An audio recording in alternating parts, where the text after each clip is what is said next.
no capítulo 6, e nós vamos ler do verso 1 ao verso 5.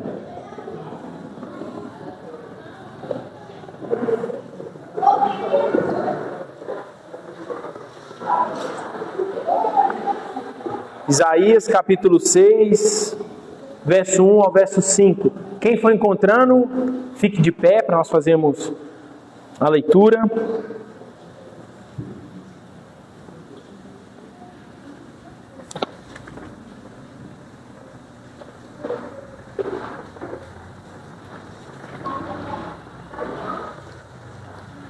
Ô Daniel, cadê a lei? Cadê a lei de Deus? Ah, você entregou para os irmãos? Ah, você vai entregar. Isaías, capítulo 6, do verso 1 ao verso 5. Diz assim: no ano da morte do rei Uzias, eu vi o Senhor assentado sobre o alto e sublime trono, e as abas das suas vestes enchiam o templo. Serafins estavam por cima dele. Cada um tinha 6 asas. Com 2 cobria o rosto, com 2 cobria os pés, e com 2 voavam.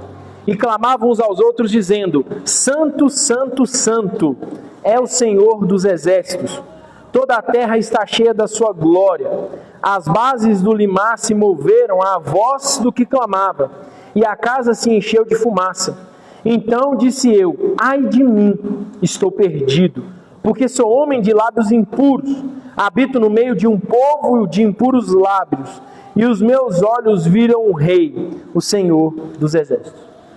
Eu quis começar com esse texto, meus irmãos, porque esse é o Deus que nós adoramos. Um Deus que é 3 vezes santo, um Deus que não divide a sua glória, um Deus que é organizado, e um Deus que exige uma adoração organizada, verdadeira e fiel.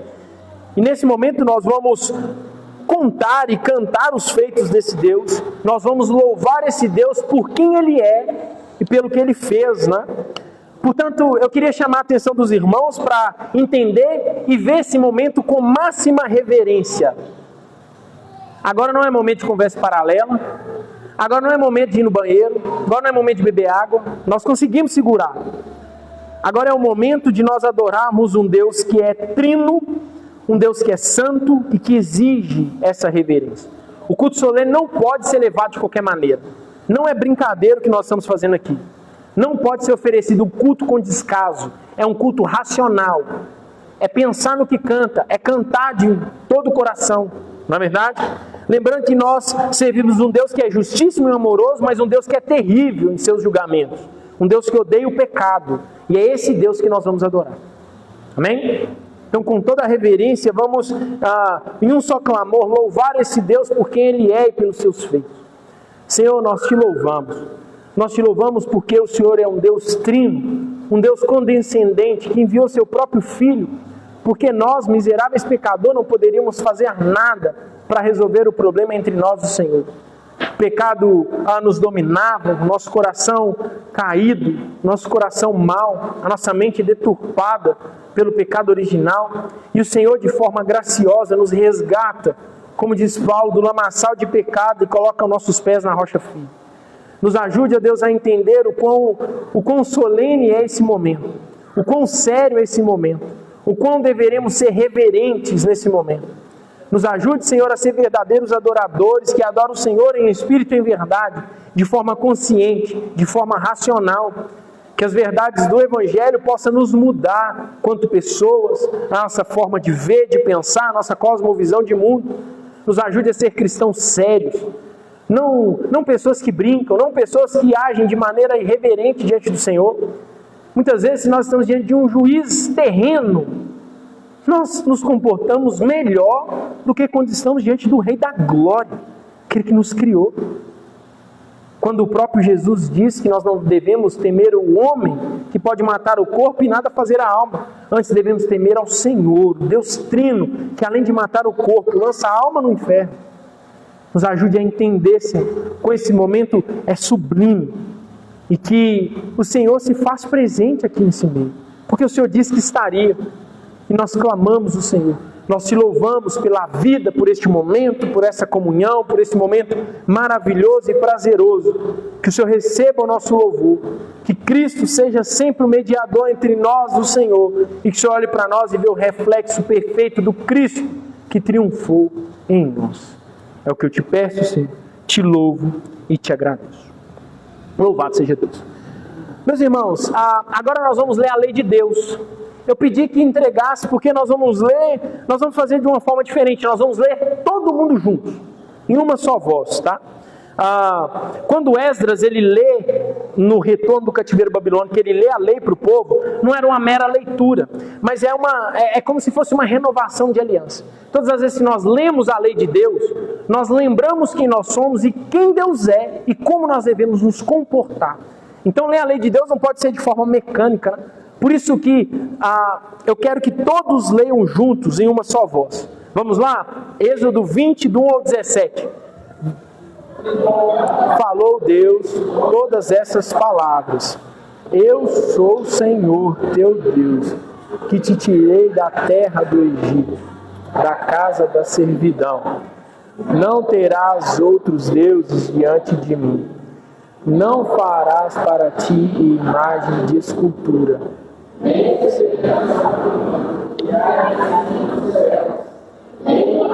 Da terra. Não as adorarás, nem lhes darás culto, porque eu sou o Senhor, teu Deus, Deus zeloso, que visita a iniquidade dos pais nos filhos, até a 3ª e 4ª geração, aqueles que me aborrecem. E faço misericórdia até 1000 gerações daqueles que me amam e guardam os meus mandamentos. Não tomarás o nome do Senhor, teu Deus, em vão, porque o Senhor não terá por inocente o que tomar o seu nome em vão. Lembra-te do dia de sábado para o santificar. 6 dias trabalharás e farás toda a tua obra, mas o 7º dia é o de sábado do Senhor, teu Deus. Não farás nenhum trabalho, nem tu, nem o teu filho, nem a tua filha, nem o teu servo, nem a tua serva, nem o teu animal, nem o forasteiro das tuas portas para dentro. Porque em 6 dias fez o Senhor os céus e a terra, o mar e tudo que neles há.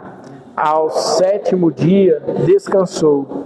Por isso o Senhor abençoou o dia de sábado e o santificou. Honra teu pai e tua mãe, para que se prolonguem os teus dias na terra que o Senhor teu Deus te dá.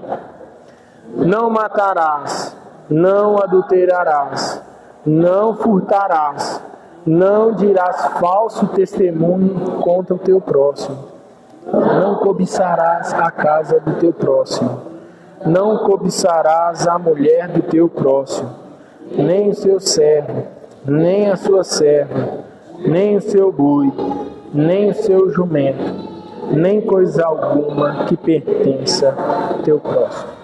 Meus irmãos, uma vez que nós juntos recobramos e relembramos a lei de Deus, né, facilmente eu tenho certeza que todos nós quebramos esses mandamentos durante a semana.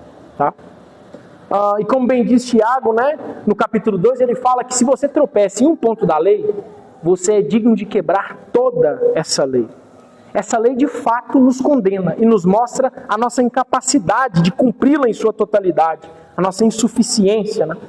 Mas em 1 João 9 diz que se nós confessarmos os nossos pecados, Ele é fiel e justo para nos perdoar os pecados e nos purificar de toda justiça.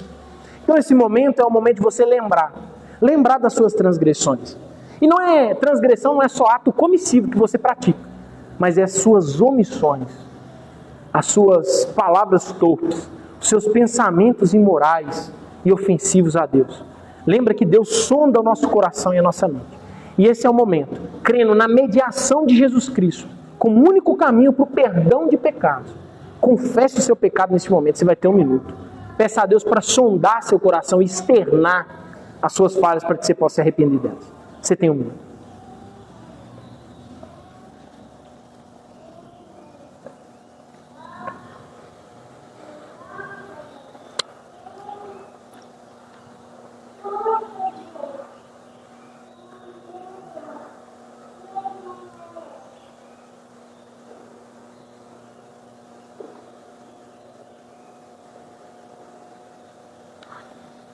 Senhor, nós somos pecadores, nós ofendemos a sua glória todos os dias. Senhor, nós sequer conseguimos ter um arrependimento genuíno, precisamos do auxílio do seu Santo Espírito, porque por nós tudo que poderemos produzir é um mero remorso.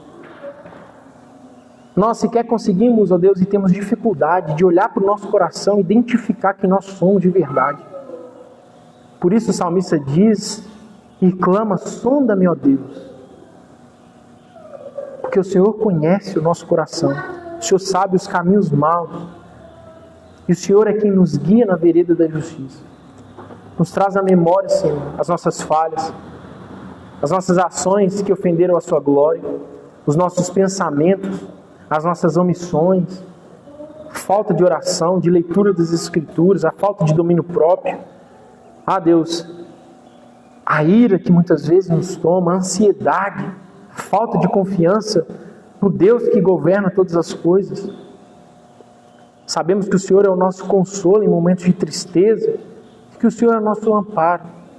Nós confessamos, ó Deus, o Senhor aos nossos pecados agora, crendo, ó Deus, no perdão e na remissão desses pecados, crendo, ó Deus, que o sangue de Cristo foi suficiente para nos perdoar, para limpar a mancha do pecado da nossa alma e nos transformar. Ah, Senhor, que o Senhor nos dê uma porção dobrada do seu Santo Espírito, que o Senhor nos faça verdadeiros cristãos, fiéis, servos do Senhor, homens e mulheres santos que fazem a diferença nesse mundo caído, homens e mulheres santos que são sal nessa terra. Ah, Deus, tenha misericórdia e nos ajude, nos ajude. Nos ajude a pensar e a sempre considerar a sua lei nas nossas ações, nas tomadas de decisões. Ah, Deus, que o Senhor nos ajude, nos livre de situações que nos leve a ficar tentados a pecar e ofender a sua glória, a pecar contra o Senhor, a pecar contra o próximo. Nos dê humildade para saber reconhecer os nossos erros, a pedir perdão.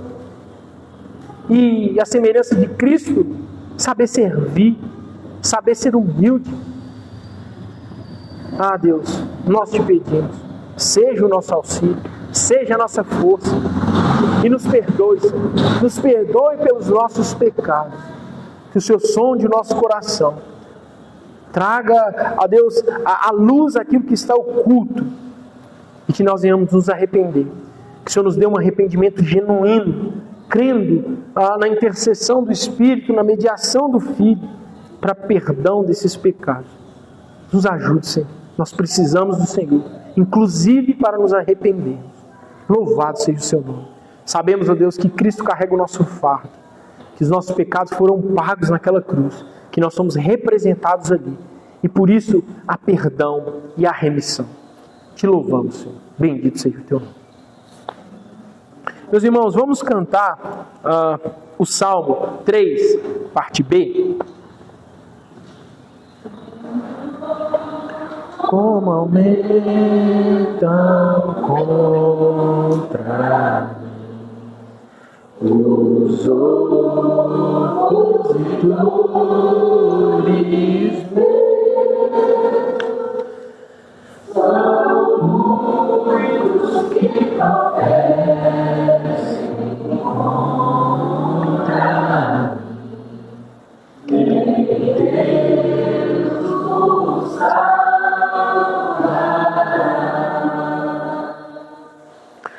Tu és minha glória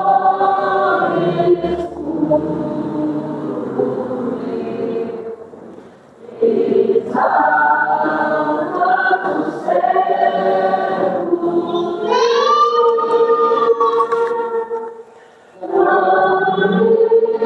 com minha voz responde.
Irmãos, agora nós vamos fazer a leitura sistemática que nós temos prática de fazer.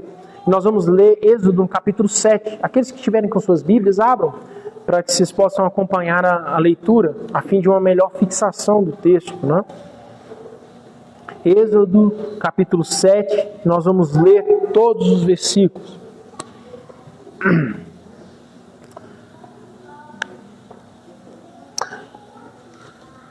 Diz assim o texto: Então disse o Senhor a Moisés: Vê que te constituí como Deus sobre Faraó, e Arão teu irmão será teu profeta. Tu falarás tudo o que eu te ordenar, e Arão teu irmão falará a Faraó, para que deixe ir da sua terra os filhos de Israel. Eu, porém, endurecerei o coração de Faraó, e multiplicarei na terra do Egito os meus sinais e as minhas maravilhas. Faraó não vos ouvirá, e eu porei a mão sobre o Egito, e farei sair as minhas hostes, o meu povo, os filhos de Israel, da terra do Egito, com grandes manifestações de julgamento. Saberão os egípcios que eu sou o Senhor, quando estender eu a mão sobre o Egito e tirar do meio deles os filhos de Israel. Assim fez Moisés e Arão, como o Senhor lhes ordenara. Assim fizeram. Era Moisés de 80 anos e Arão de 83, quando falaram a Faraó. Falou o Senhor a Moisés e Arão: Quando o Faraó vos disser, fazei milagres que vos acreditem, dirás a Arão: Toma o teu bordão e lança-o diante de Faraó, e o bordão se tornará em serpente. Então Moisés e Arão se chegaram a Faraó e fizeram como o Senhor lhes ordenara. Lançou Arão o seu bordão diante de Faraó, diante dos seus oficiais, e ele se tornou em serpente. Faraó, porém, mandou vir os sábios e encantadores, e eles, os sábios do Egito, fizeram também o mesmo com as suas ciências ocultas, pois lançaram eles, cada um, seu bordão, e eles se tornaram em serpente. Mas o bordão de Arão devorou o bordão deles. Todavia, o coração de Faraó se endureceu, e não os ouviu como o Senhor tinha dito. Primeira praga, as águas se tornaram em sangue, o subtítulo. Disse o Senhor a Moisés: O coração de Faraó está obstinado, recusa deixaria o povo. Vai ter com Faraó pela manhã, ele sairá às águas, estará às esperas dele na beira do rio. Tomarás na mão o bordão, que se tornou em serpente, e lhe dirás: O Senhor, o Deus dos Hebreus, me enviou a ti para te dizer: deixe ir o meu povo para que me sirva no deserto, e até agora não tens ouvido. Assim diz o Senhor: nisso saberás que eu sou o Senhor. Com este bordão que eu tenho na mão, ferirei as águas do rio, e se tornarão em sangue. Os peixes que estão no rio morrerão, e o rio cheirará mal, e os egípcios terão nojo de beber a água do rio.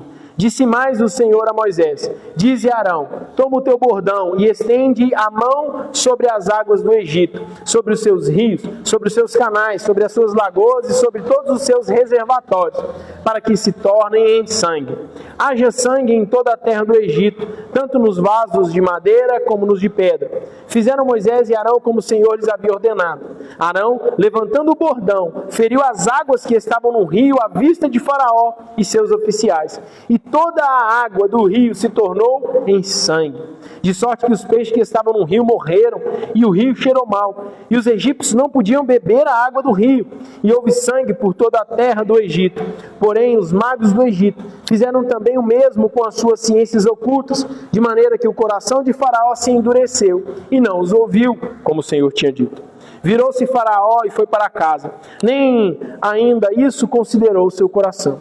Todos os egípcios cavaram junto ao rio para encontrar a água que beber, pois das águas do rio não podiam beber. Assim se passaram 7 dias depois que o Senhor feriu o rio.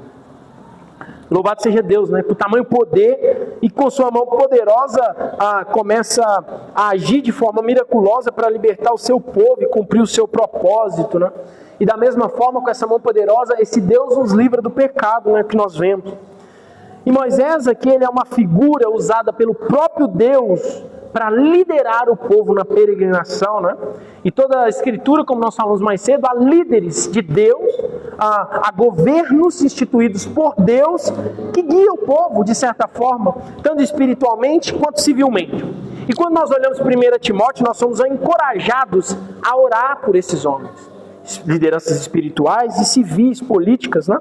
Paulo ele vai dizer que nós devemos orar pelos reis e por todos que se acham em altas funções, para que vivamos uma vida tranquila e mansa.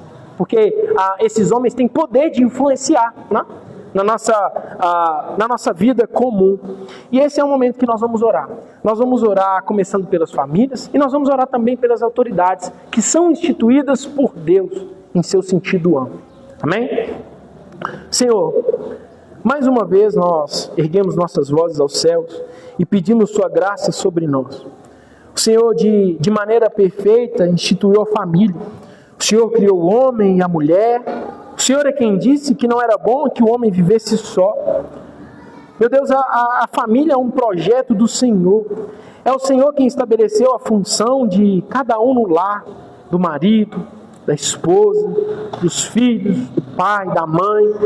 E o que nós pedimos, Senhor, é que o Senhor nos ajude a cumprir com os nossos papéis, que o Senhor nos ajude a honrar Cristo em nossa casa, a honrar Cristo na nossa administração financeira, a honrar Cristo na nossa criação dos filhos, no cuidado mútuo, no amor fraternal. Que o Senhor os ajude, Deus, os maridos a serem o cabeça dos seus lares, os sacerdotes da sua casa, homens fortes que estejam dispostos a ensinar sua esposa e seus filhos a defender a sua casa, as esposas a amarem seus maridos, a serem submissas, boas, Deus, ajudadoras em seus lares. Que os filhos entendam que eles precisam ser obedientes aos seus pais, ouvir os conselhos dos seus pais, seguir ao Senhor, serem mansos. Meu Deus, sabemos que a família, em certo sentido, é a base do que nós chamamos de sociedade, e que é também algo feito pelo Senhor e criado pelo Senhor. E nós oramos, Senhor, pelas lideranças do nosso país. O Senhor é quem instituiu essas autoridades. É o Senhor que escolheu cada presidente desse mundo, cada prefeito, governador. Homens poderosos que têm poder de decisões e que essas decisões interferem na vida de milhares de pessoas, para o bem e para o mal. E o que nós te pedimos, Senhor, é que o Senhor ilumine a mente desses homens, que o Senhor ilumine o coração desses homens, que o Senhor dê a esses homens sabedoria para governar, que o Senhor dê a esses homens inteligência para administrar, capacidade para tomar decisões. Nós sabemos, ó Deus, que a corrupção é fruto do pecado, de um coração ganancioso, de um coração mau. Muitas vezes, Deus, o egoísmo, o amor pelo dinheiro, o amor pelas coisas transitórias dessa vida é o que faz muitos se corromperem. E o que nós te pedimos juntos nessa manhã, como igreja do Senhor, é que a sua graça alcance esses homens, que eles sejam tementes ao Senhor. E no fim, o que nós desejamos é que o Senhor os chame eficazmente, que eles sejam servos e reconheçam Jesus como seu único e suficiente Salvador.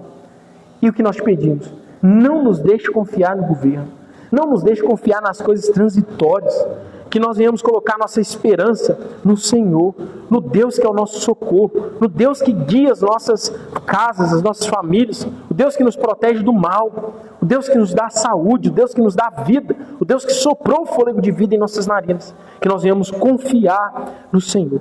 O Senhor é a nossa esperança, o Senhor é a nossa segurança, o Senhor é a nossa fonte de gozo, de paz e de alegrias. E nós te pedimos, Senhor, que o Senhor também nos abençoe no nosso lar, nas decisões, nas causas muitas vezes que temos, seja na justiça, seja problemas no casamento, seja problemas com os filhos, seja problemas no trabalho, que o Senhor seja a nossa base, a nossa força, o nosso alicerce, que as Escrituras sejam as nossas instruções para tomarmos decisões para a glória e louvor do Teu santo nome. Senhor, eu quero te pedir também que o Senhor se lembre do seu povo que está espalhado nessa terra. Deus, cristãos que estão em zonas de guerra, de conflito e que sofrem por isso. Senhor, cristãos que estão em lugares que sofreram catástrofes naturais, que perderam tudo, que perderam pessoas que amam, que perderam casas, que perderam tudo. Deus, que o Senhor seja um socorro dessas pessoas. Cristãos que são mortos, Deus, na Nigéria e são perseguidos. Deus, que o Senhor seja a força desse povo, que o Senhor, Deus, lembre-os, Deus, das suas promessas, de que vale a pena sofrer pelo nome de Cristo, e que o Senhor nos encoraje, Senhor. Nós oramos, Deus, com fé em Cristo, que o Senhor nos guiará nessa vereda, que o Senhor manterá os nossos olhos fixos na eternidade. Nós oramos confiando, Deus, na mediação do Filho, e temos certeza que o nosso clamor, ele é ouvido pelo Senhor. Lembre-se de nós. Nos ajude a confiar no Senhor e abençoe, Senhor, as lideranças, as autoridades, as famílias, os pastores. Toma-os em Tuas mãos e continue, ó Deus, guiando e orquestrando o mundo de maneira perfeita e maravilhosa. Te louvamos e te agradecemos. Em nome de Jesus. Amém, Senhor. Amém. Irmãos, agora nós vamos ler, cantar, né? O Salmo 118. Ele tem como título, né, Alegria dos Justos pelo Salvador. Louvado seja Deus.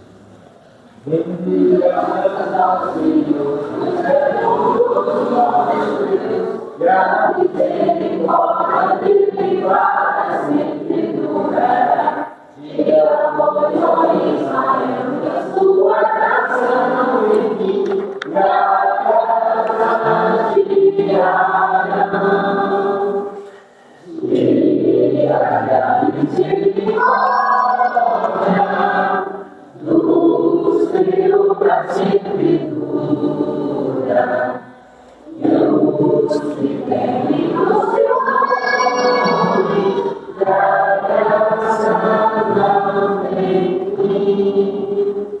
Quando na tribulação seu santo morreu e morri, e o Senhor ouviu a prece, a minha dor aliviou. O Senhor está comigo, reina mal Ele pode estar. O Senhor está comigo, Ele aqueles que me ajudam. Livre-nos que odeiam a distribuição. Queremos refúgio no Senhor do meu lugar, tanto em homens como em Deus, confiar em Deus, e cercaram as nações, mas igual todas destruir.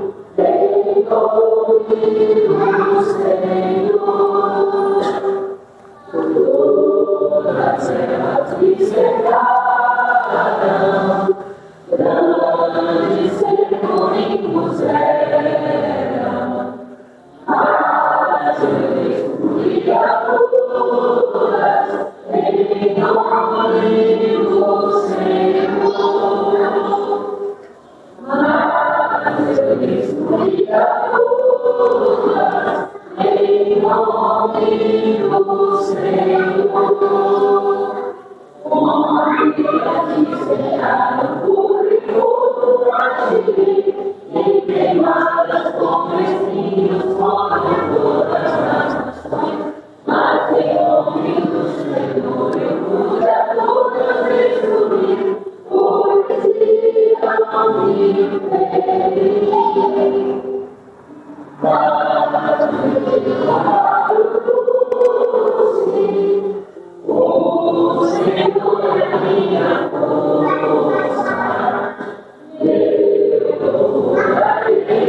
Louvado seja Deus, né? Pela essa salvação.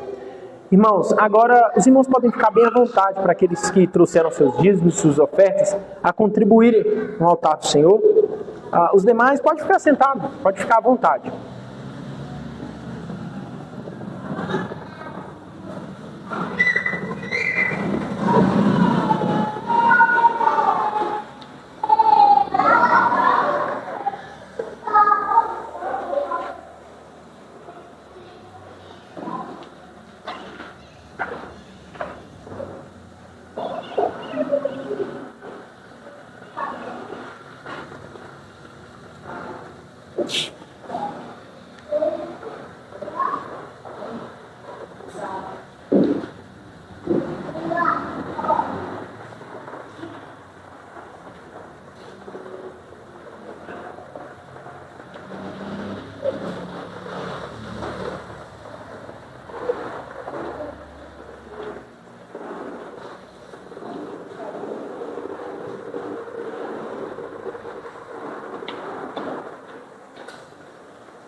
Assentados mesmo, vamos louvar a Deus e pedir a Deus que nos ajude a ser bons administradores dos recursos que nós temos, né? Saber que nós somos administradores de coisa alheia do próprio Deus. Que Deus nos dê responsabilidade e sabedoria para fazer isso. Senhor, nós pedimos que o Senhor nos ajude a ser bons administradores. Homens e mulheres fiéis, que louvam o Senhor contribuindo com seus dízimos, com suas ofertas, reconhecendo que o nosso sustento vem do Senhor e que dessa maneira nós estamos trabalhando e contribuindo para a expansão do reino. E o que eu te peço, Senhor, é que o Senhor abra nossa mente, o nosso coração e nos ajude, a Deus, a ser sérios e sábios para administrar, Deus, o cuidado com essa igreja local, para administrar, Senhor, as finanças dessa igreja, para administrar, ó Deus, e trabalhar em prol do reino.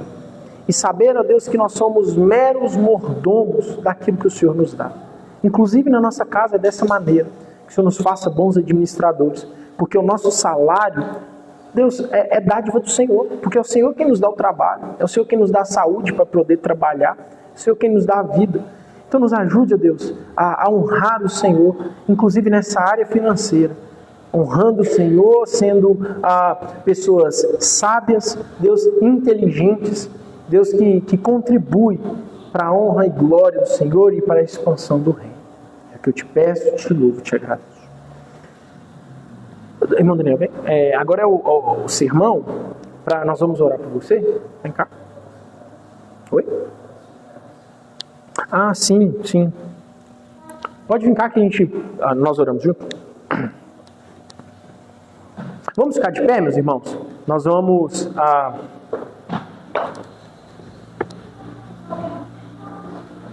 orar, né? A oração esse modelo de oração que o próprio Cristo nos ensinou os discípulos. Depois nós vamos pedir a Deus graça que abençoe a vida do Daniel e que use para ser fiel ao texto e explicá-los para nós. Vamos juntos?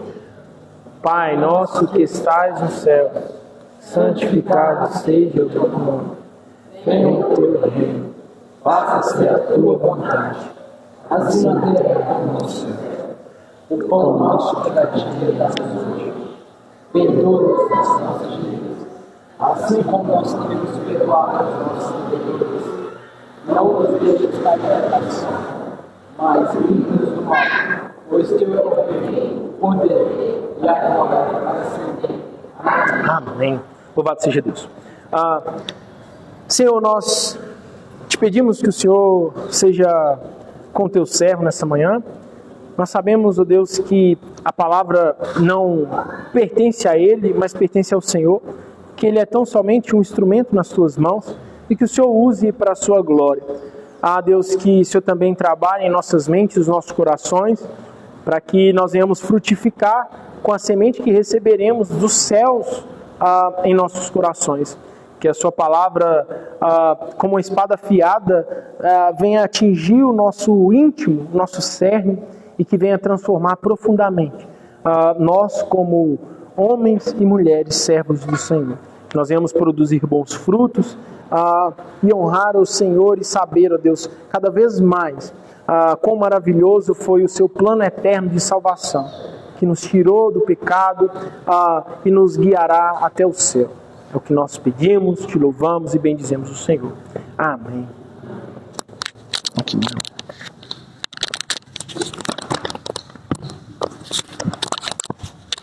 Muito bom dia, meus irmãos. Filipenses, capítulo 4, versículo... Vamos ler a partir do versículo 1. No final do sermão do pastor Tiago, domingo passado, ele falou muito bem, ele expôs o versículo 1, mas vamos ficar perdido no texto, pegar o contexto, né? Começar já a partir ali do verso 1 novamente. Filipenses, capítulo 1,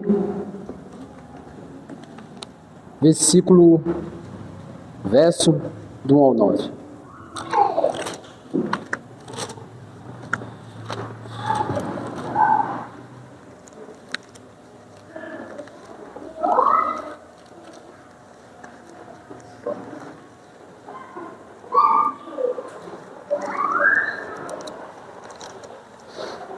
Filipenses capítulo 4, verso do 1 ao 9.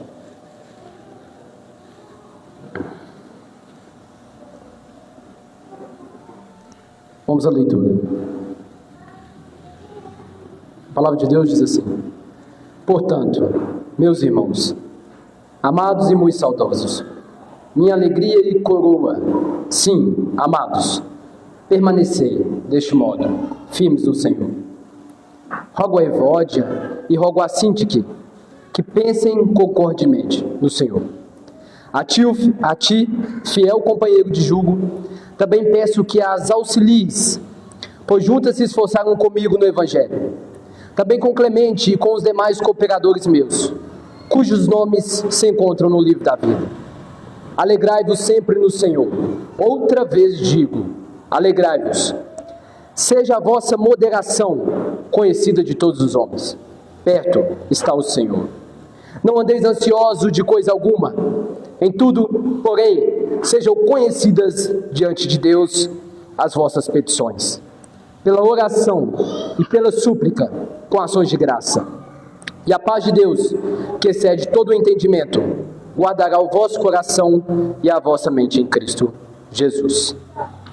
Finalmente, irmãos, tudo que é verdadeiro, tudo que é respeitável, tudo que é justo, tudo que é puro, tudo que é amável, tudo que é de boa fama, se alguma virtude há e se algum louvor existe, seja isso o que ocupe o vosso pensamento.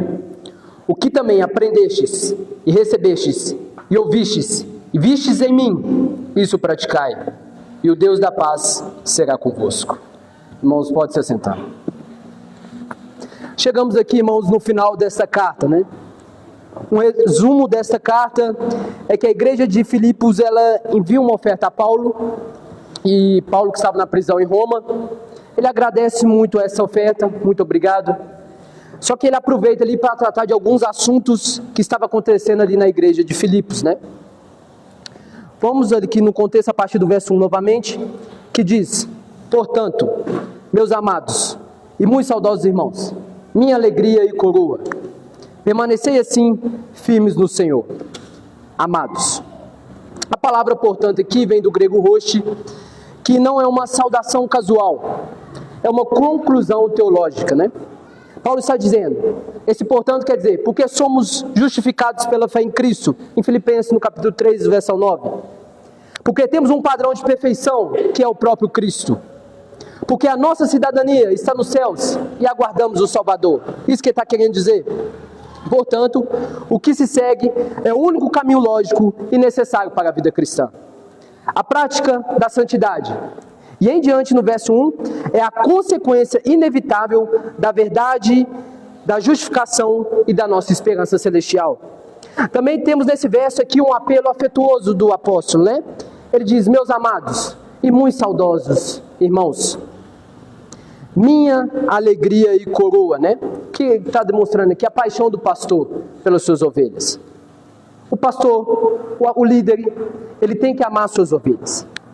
Ele tem que desejar, ele tem que ter saudade de estar no meio de suas ovelhas. Se vê um pastor também pelas suas ovelhas.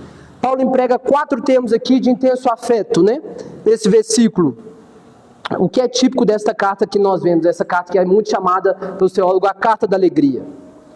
Paulo emprega 4 termos aqui. Amados, muito saudosos, minha alegria e minha coroa. Amados aqui reflete o amor que flui de Deus, que é o amor ágape, e que une os crentes.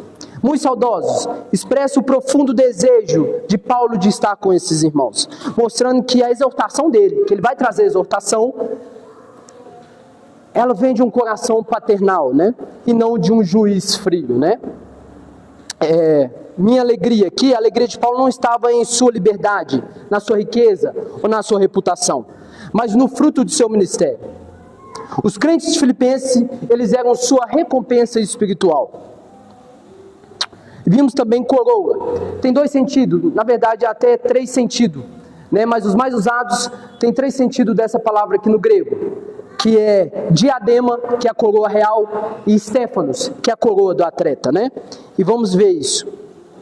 Eles eram a prova, o que Paulo está querendo dizer como minha coroa? Eles eram a prova de que a sua corrida e sofrimento do Evangelho não foram em vão.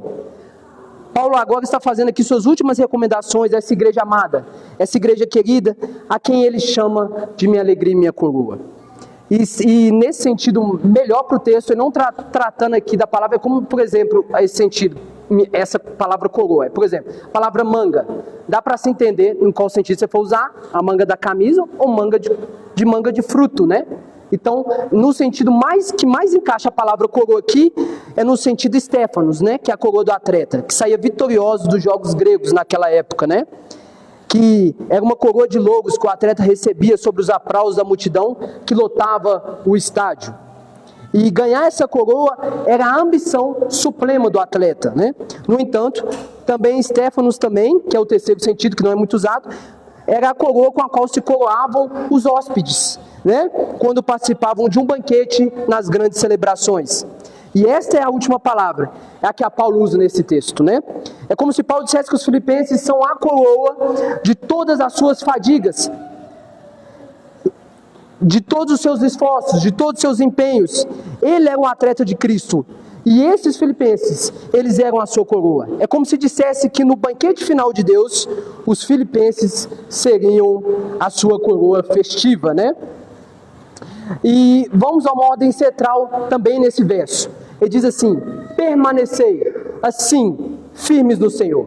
Aqui vemos a urgência da perseverança. Essa carta também vai estar muito no imperativo. Tem 2 diferenças, o indicativo e o imperativo. O que é o indicativo? Na Bíblia vai ter muito indicativo. Vós sois uma nação santa.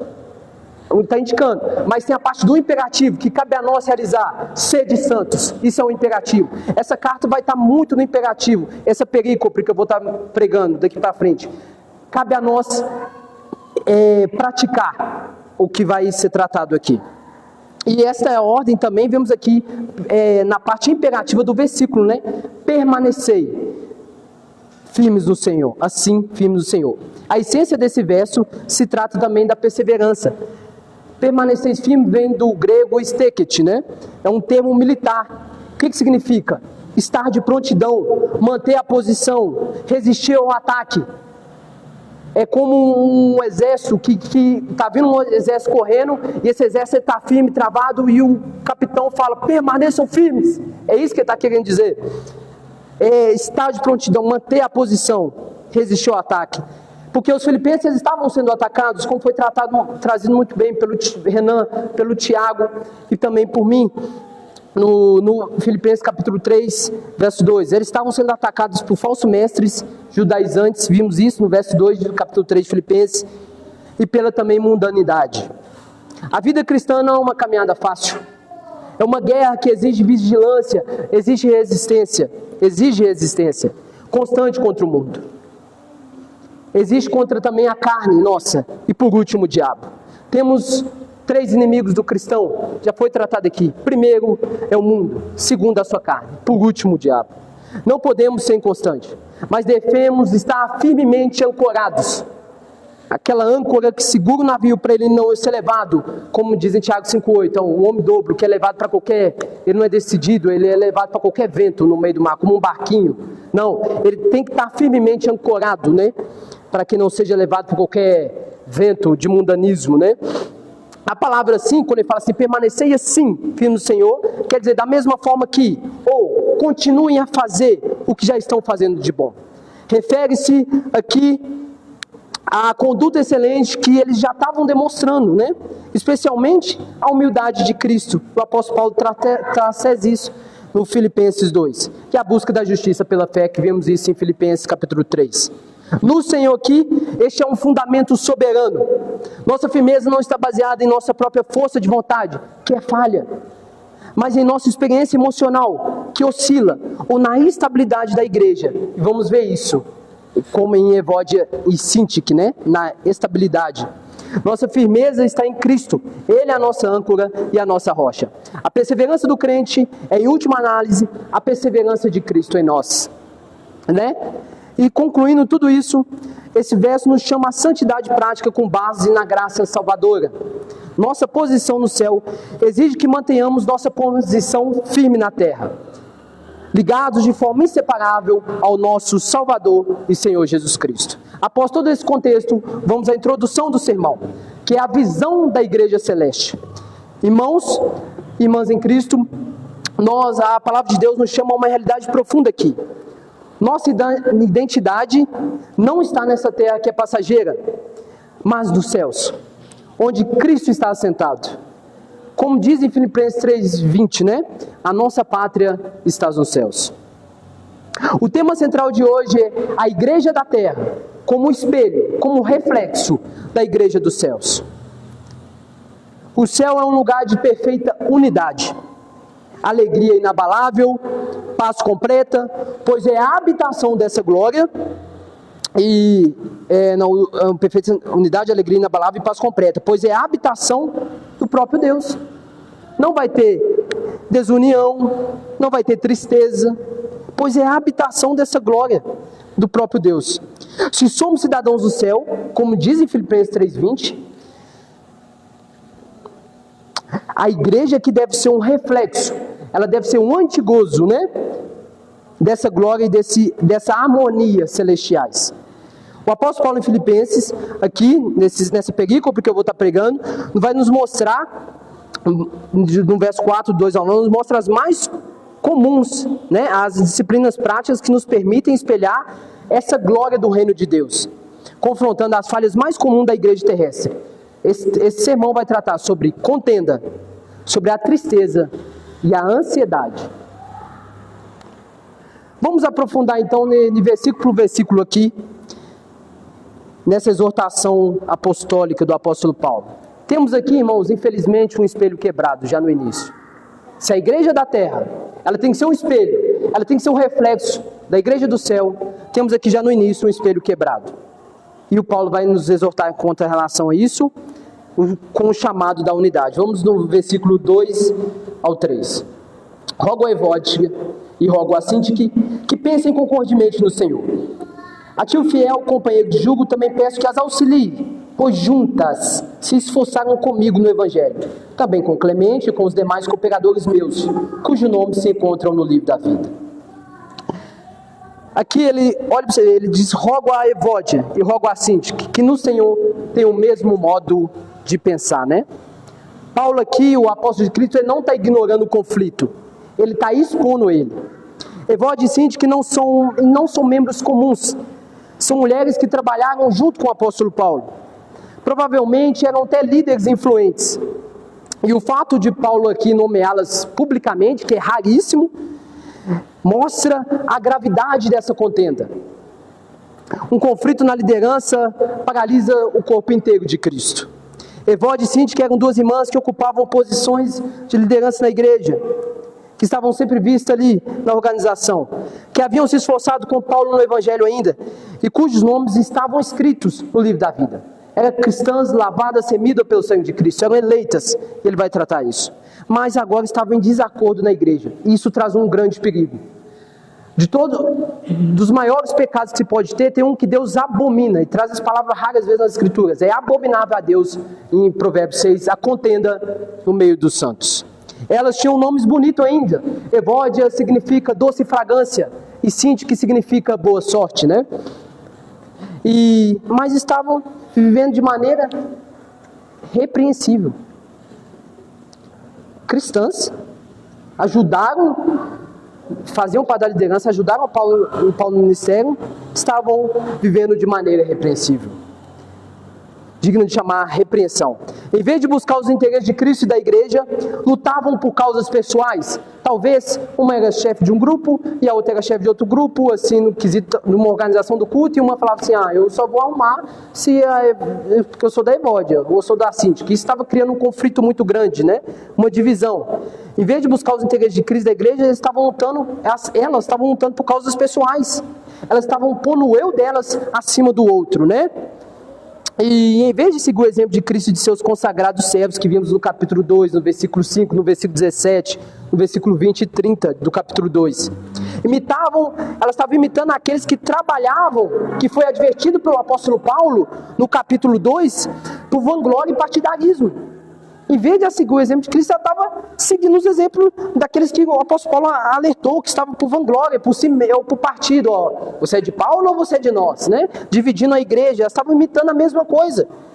E o F.F. Bruce, ele diz que o desacordo entre essas duas irmãs, não importando a sua natureza, estava representando uma ameaça à unidade da igreja como um todo, né? O mandato aqui do apóstolo Paulo tem o mesmo modo de pensar. Vem do grego poroneio, que quer dizer no Senhor, né? A unidade não é sobre concordar em gostos ou não é isso. Concordar em um gosto seu ou uma trivialidade, mas sobre ter a mente de Cristo. Isso é a unidade. A mente carnal nossa, ela é egoísta.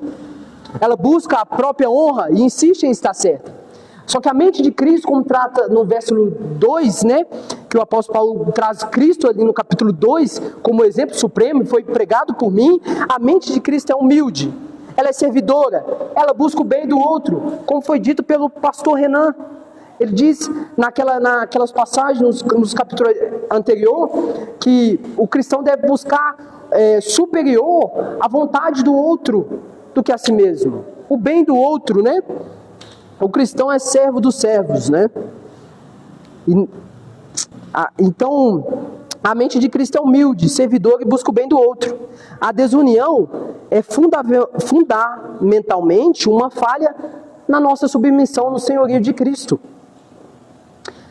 E também a unidade é a oração de Jesus. Vamos em João capítulo 17, 21. E também a unidade é o fruto do Espírito, como vimos em Gálatas 5, 22. João capítulo 17, 21. A oração de Jesus. Vou estar lendo. A fim de que todos sejam um. Eu vou esperar os irmãos, perdão. João capítulo 17, versículo 21. Vamos à leitura. Jesus orando a Deus diz, a fim de que todos sejam um. E como és tu, ó Pai, em mim e eu em ti, também sejam eles em nós, para que o mundo creia que tu me enviaste. O que Jesus quer dizer aqui? Jesus ora para que o povo aqui redimido, ele reflita a comunhão divina da Trindade. sendo um só corpo em fé e amor. E em verdade, essa unidade, ela vai servir como testemunho ao mundo, às pessoas que olharem para os cristãos, da realidade do Evangelho. Os irmãos unidos vai refletir o reflexo da Trindade ao mundo, como a realidade do Evangelho é. Os três unidos e os cristãos unidos, mostrando que Cristo foi realmente enviado por Deus. E vemos também a unidade como o fruto do Espírito em Gálatas 5:22. Algumas razões aqui pelas quais os crentes devem viver unidos. A desarmonia, ela é contrária ao sentimento do apóstolo, que estudamos agora aqui no versículo 1. Né? Paulo se dirige a toda a igreja aqui, dizendo que os crentes eram a sua alegria e coroa, né? Dizendo que, e eles os chamam de irmãos amados e também muito saudosos. E essa divisão na igreja ergue muros onde se deveriam construir pontes, né? Separa aqueles que devem permanecer sempre juntos. Outra razões pelas quais o crente deve viver unidos é que a desarmonia é contra a fraternidade cristã, aquele amor fraternal, aquele amor que é como uma família, né? Paulo se dirige à igreja aqui total, chamando os crentes de irmãos. Eles pertenciam a uma só família, a um só rebanho, a um só corpo. Portanto, deveriam agir como tal. E outra razão aqui, né, pelo qual os crentes devem viver unidos é a desarmonia contrária à natureza da igreja. Vamos ver isso aqui no verso 3. A igreja deve ser marcada pelo trabalho conjunto, pelo auxílio recíproco e pela esperança futura. Há uma realidade aqui celestial acerca da igreja, né? O nome dos crentes está escrito no livro da vida. Quando ele diz aqui, também com Clemente e com os demais cooperadores meus, era de um ato do apóstolo Paulo chamar as pessoas que andavam junto com ele como os cooperadores, né? Cooperadores meus, cujos nomes se encontram no livro da vida. Cristãos salvos eleitos, né? E por isso é uma realidade celestial, que o nome dos crentes está escrito no livro da vida. E lá no céu não tem divisão. Não tem como. A igreja na terra deve ser uma réplica da igreja do céu. A igreja que seremos no céu deve ensinar a igreja que somos. É contrário à natureza da igreja confessar a unidade no céu e praticar desunião na terra.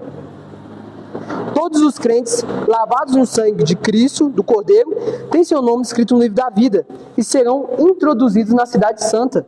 Vimos isso em Lucas 10, 17 ao 20, em Abacuque, capítulo 12, versículo 22 e 23, Apocalipse 3 ao 5, né? Apocalipse 20 também vai tratar disso. O fato de irmos morarmos juntos no céu deveria nos ensinar a viver em harmonia aqui nessa terra. No versículo 3 aqui, nós temos uma responsabilidade mútua e uma perspectiva aqui eterna. Olha o verso 3, né? Ele fala aqui, a ti fiel companheiro de jugo, né? Também peço que as auxilie. Esse auxilios aqui do grego é agarrar. Pois lutaram comigo no Evangelho, juntamente com Clemente, com os demais cooperadores, cujos nomes se acham no livro da vida. Paulo chama um terceiro, ele não fala o nome dele, esse companheiro fiel de jugo, talvez Epafrodito, ou bem provável, talvez um líder da igreja de Filipenses, para ser um pacificador. A unidade não é um problema privado, ela é um problema da comunidade toda. Somos todos chamados a intervir se isso estiver acontecendo, mas também com amor, com sabedoria, para restaurar a paz. O clímax desse versículo também é um apelo à glória futura. Paulo lembra a essas mulheres, e também está lembrando a nós, Igreja Batista Reformada de Santa Luzia, que apesar de suas falhas presentes, seus nomes se acham no livro da vida. Como podemos nos apegar a disputas terrenas, né, e mesquinhas, quando temos a promessa da vida eterna ao lado de Cristo? A visão do céu e do nosso futuro glorioso deve disciplinar as paixões e o orgulho que causam essa contenda. Não podemos estar unidos a Cristo e desunidos com os irmãos. Não há comunidade, não há comunhão, né, vertical sem a comunhão horizontal entre eu e vocês. A lealdade mútua é o fruto da lealdade nossa a Cristo, né? Temos aqui a segunda parte do espelho, né? Vimos isso, que é o espelho começa a brilhar, né? Esse reflexo, né? Que vai ser o chamado da alegria e da moderação. Essa palavra é muito importante, moderação. Filipenses capítulo 4, verso 4 ao 5, né? Vamos ler. Ele fala assim: alegrai-vos sempre no Senhor. Outra vez digo, alegrai-vos. Um mandamento aqui, ele repete 2 vezes. Não andeis ansioso, seja a vossa moderação conhecida de todos os homens, né? Aqui não é uma opção para o crente não ser alegre. Não é uma opção. É um mandamento. E ele dá ênfase 2 vezes nesse mandamento, né? A alegria cristã, ela não é um temperamento, né? Mas é um mandamento, está no imperativo. Não é alegrai-vos se as circunstâncias forem boas. Alegre-se se vocês tiverem dinheiro. Alegre-se se tiverem mantimentos. Alegre-se se tiverem sol. Não depende das circunstâncias, se as circunstâncias foram boas, né? Porque se fosse assim, os apóstolos então estavam enrascados, né? Porque as circunstâncias eram sempre desfavoráveis. O apóstolo Paulo está tratando assim, mandando os irmãos se alegrar, e ele vai tratar, porque se ele está dizendo isso, ele é um exemplo, né? Ele está num contexto de uma prisão, agarrado a um soldado, algemado nele. Irmãos, imagina você ter que fazer as suas necessidades com alguém agarrado, algemado em você. E ele está no contexto porque ele está alegre. Que ele está dizendo isso, né? Então não depende das circunstâncias forem boas, porque as igrejas de Filipenses estavam sendo perseguidas, atacadas, né? Mas de alegrar-vos sempre, depende disso. O fundamento ainda é no Senhor. Em primeiro lugar, a alegria é uma ordenança e não uma opção. Ser alegre é um mandamento e não uma recomendação. Deixar de ser alegre é uma desobediência. Há uma expressa da ordem de Deus. Por que também? O Evangelho trouxe alegria, o reino de Deus é alegria, o fruto do Espírito, em Gálatas 5, é alegria, e a ordem de Deus ainda é alegrai-vos, né? Em segundo lugar também, a alegria ela é ultra circunstancial, né? Paulo diz que devemos nos alegrar sempre. Como a vida é um mosaico em que não faltam as cores escuras do sofrimento, né? Nossa alegria não pode depender das circunstâncias. Na verdade, nossa alegria não é uma ausência de problemas, porque vai ter, no mundo passará as aflições. Não é algo que depende do que está fora de nós. Neste mundo, vamos passar por muitas aflições, cruzamos vales escuros, atravessamos desertos embraseados, desertos difíceis, desertos muito quentes, né? Não no sentido literal, no sentido de luta, de perseguição. Em Timóteo capítulo 1 ele vai dizer que todos aqueles que seguirem Cristo de forma piedosa serão perseguidos. Uma promessa para você achando que ia ter uma vida light, em Cristo não vai ter. Só na glória iremos verdadeiramente descansar. Mas tudo isso nós singlamos, navegamos em águas profundas, mas a alegria verdadeira, mediante a tudo isso, jamais nos falta, né? A alegria, em terceiro lugar, ela é cristocêntrica. Nossa alegria é uma pessoa e não uma ausência de problemas. Nossa alegria está centrada em Cristo. Quem tem Jesus, experimenta essa alegria. Quem não tem Jesus pode ter momentos de alegria, mas nunca alegria verdadeira. Não confunda momentos de alegria com alegria verdadeira.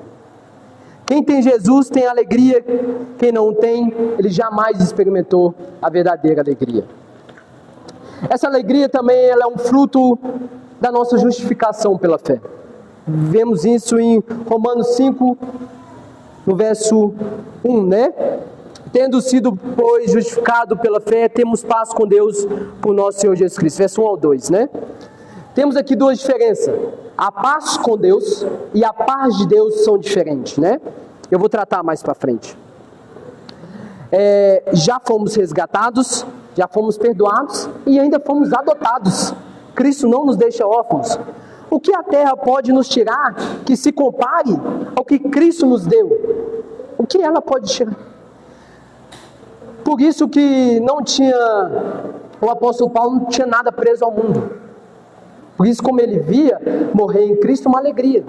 Porque nada daqui prendia ele. O foco dele, a vida dele, o destino final dele, o alvo dele era uma vida eterna com Cristo, né? O que a terra pode nos... Por isso que ele estava o tempo todo alegre. A verdadeira alegria é uma atitude da alma que se regozija em Deus como o nosso maior bem, mesmo na prisão, na doença ou na escassez.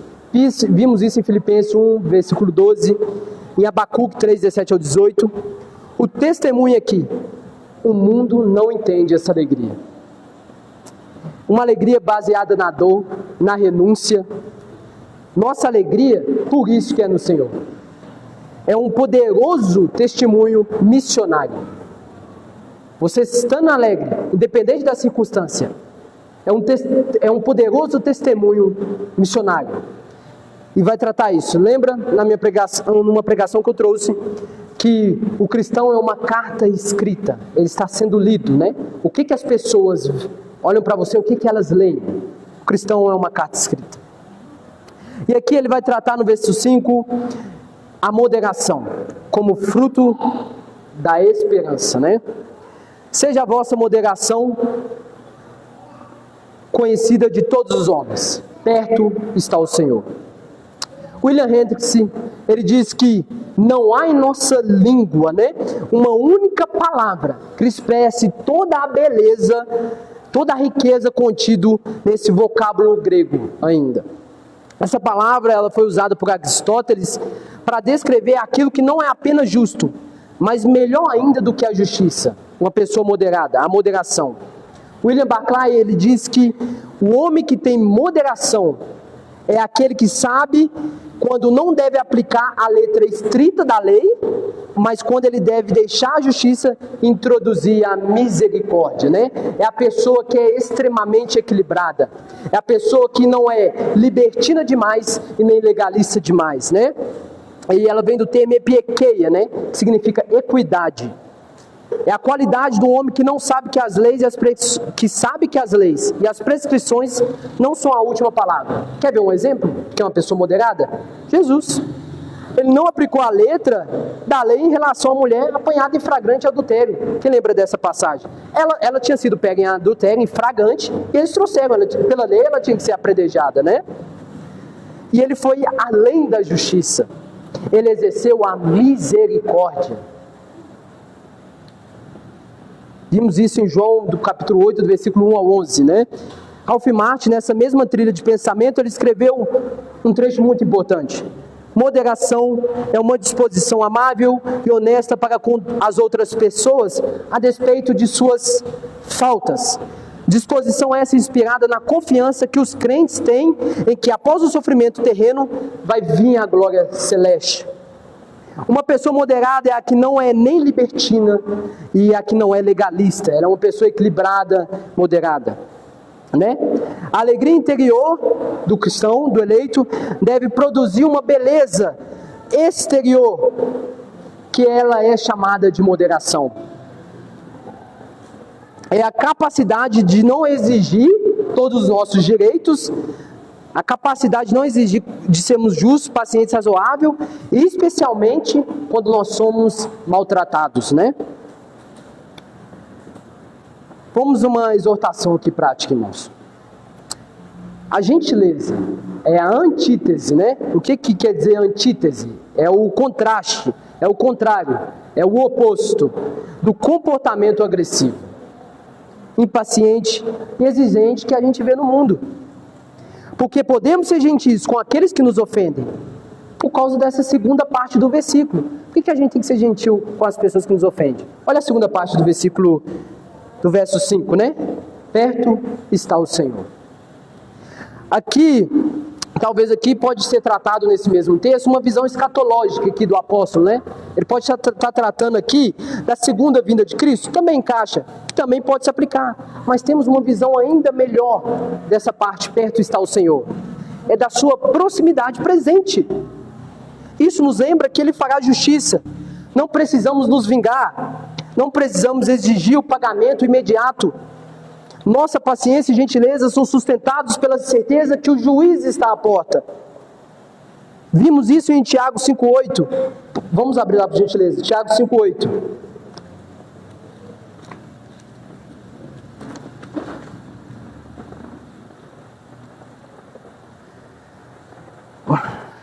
Mas eu vou ter que dar uma apressada aqui, por causa do horário. Eu já vou fazer a leitura. Ele diz assim: sede vós também pacientes, e fortalecei o vosso coração, pois a vinda do Senhor está próxima. Tiago aqui está exortando os cristãos a perseverarem com paciência e firmeza espiritual, mesmo em meio às provações e injustiças deste mundo.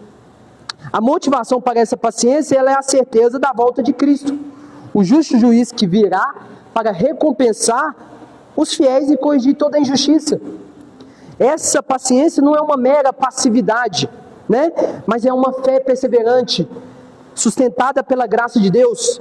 Fortalecer o coração, que significa firmar-se nas promessas do Evangelho, confiando na soberania de Deus, um Deus que é fiel, na fidelidade do Senhor, que cumpre seus propósitos no tempo determinado, né? Temos aqui agora, mediante a isso, esse espelho, esse reflexo do que é a igreja da terra tem que ser como a igreja do céu. Temos aqui um espelho, o inimigo desse espelho, né? Que é a ansiedade. Vamos agora no verso 6, vamos ver o combate a essa ansiedade. Vamos ver a raiz dessa ansiedade. E vamos também ver nesse mesmo verso o remédio divino. Não andeis ansiosos de coisa alguma. Filipenses 4, versículo 6. Em tudo, porém, sejam conhecidas diante de Deus as vossas petições, pela oração e pela súplica, com ações de graça. A ansiedade aqui, ela é a incredulidade em ação, né? Aqui eu não estou tratando das pessoas que verdadeiramente têm a ansiedade doença, né? Nós temos que lembrar que os irmãos de Filipenses são humanos como nós, passavam os mesmos desafios que nós, e ainda mais, eram perseguidos, né? Passavam desafios financeiros, desafios de fome, de saúde, de doença, passavam desafios como os cristãos de nós aqui passam, né? Só que a incredulidade, eu não estou tratando dessa ansiedade, doença que precisa realmente de remédio, né? Nós vamos tratar aqui a ansiedade pecado, né? Ela é incredulidade em ação. Por quê? Porque ela nos impede de refletir a paz de Deus. A ansiedade hoje é a maior doença do século. De acordo com a Organização Mundial de Saúde, mais de 50% das pessoas que passam pelos hospitais são vítimas de ansiedade. A ansiedade atinge adultos e crianças, doutores, analfabetos, religiosos, até ateus. Wisby diz que a ansiedade é um pensamento errado. E um sentimento errado a respeito também um pensamento errado, um sentimento errado a respeito das circunstâncias, das pessoas e das coisas. Toda vez que você vê pensar em mente no texto, tratando dos seus pensamentos incorretos. E toda vez que você vê tratando, de acordo com Wisby, sobre o coração, tratando da mente pensamentos incorretos e o coração sentimentos incorretos. Isso é muito importante, né? Ralph Martin diz que a ansiedade é a falta de confiança na proteção e cuidado de Deus. E várias são essas causas da ansiedade. Em primeiro lugar, a ansiedade é o resultado de olharmos para os problemas, em vez de olharmos para Deus. Os crentes de Filipos não estavam vivendo ali um paraíso existencial. Como eu disse, eles tinham desafios, como todos nós. Mas num mundo cercado de perseguições, até mais do que nós. Vimos isso no versículo 28 do capítulo 1 de Filipenses. O próprio Paulo estava preso na antessala do martírio, com os pés na sepultura. Nuvens pardacentas, né, se formavam sobre sua cabeça. Quando olhamos as circunstâncias e os perigos à nossa volta, em vez de olharmos para Deus, que governa essa circunstância, aí ficamos ansiosos. Em segundo lugar, a ansiedade, ela é o resultado de relacionamentos quebrados. As pessoas nos fazem sofrer mais do que as circunstâncias. Nós desapontamos as pessoas e elas nos desapontam, né? Toda vez que uma pessoa desapontar você, lembre que essa pessoa, ela não te desapontou. Foi você mesmo que criou uma expectativa sobre essa pessoa. Essa pessoa é pecadora. Comece a ver ela como uma pessoa que pode falhar com você, que pode errar com você. Aí sim, você vai aplicar a misericórdia. Muitas das vezes, é nós mesmos que desapontamos contra a nossa visão, contra o que a gente esperou daquela pessoa. Foi a sua motivação que foi errada. Veja ela como pecadora, veja ela que a qualquer momento ela pode pecar contra você. E ore pela vida dela. Em segundo lugar, as pessoas têm a capacidade de roubar a nossa alegria. Há pessoas que carregam uma alma ferida e são prisioneiras da amargura, pois os relacionamentos estão estremecidos, né? Em terceiro lugar, a ansiedade é o resultado de uma exagerada preocupação com as coisas materiais. Prestem muita atenção nisso. Aqueles que só preocupam com as coisas materiais vivem inquietos e desassossegados.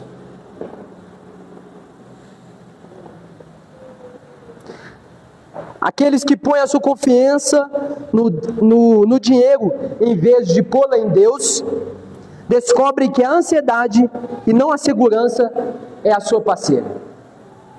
Se a sua confiança é no seu dinheiro, a sua parceira é a sua ansiedade, porque uma hora pode faltar. A sua segurança não está em Deus. E 3 são os resultados dessa ansiedade. Em primeiro lugar, a ansiedade ela produz uma estrangulação íntima. Olha porque é horrível estar ansioso. Olha porque é horrível, ela vai te produzir como se estivesse estrangulado intimamente. A palavra ansiedade, ela traz a ideia aqui do grego de estrangulamento. E tem um outro sentido também que eu vou trazer. Ficar ansioso é como ser sufocado. E também é muito difícil viver do lado de uma pessoa ansiosa. Uma pessoa ansiosa, ela vai estar mais irada, ela vai estar desinquieta, ela vai dormir mal. É muito difícil viver do lado de uma pessoa ansiosa. Ela vai ficar toda hora nervosa, né? E essa palavra ansiedade no grego traz a ideia de estrangulamento. Ficar ansioso é como ser sufocado. E é como cortar o oxigênio de uma pessoa e tirar dela a possibilidade de respirar. A ansiedade produz uma fragmentação existencial. A pessoa ela é rasgada ao meio, né? Ela produz quase que uma esquizofrenia emocional. A pessoa ansiosa ela também perde o equilíbrio.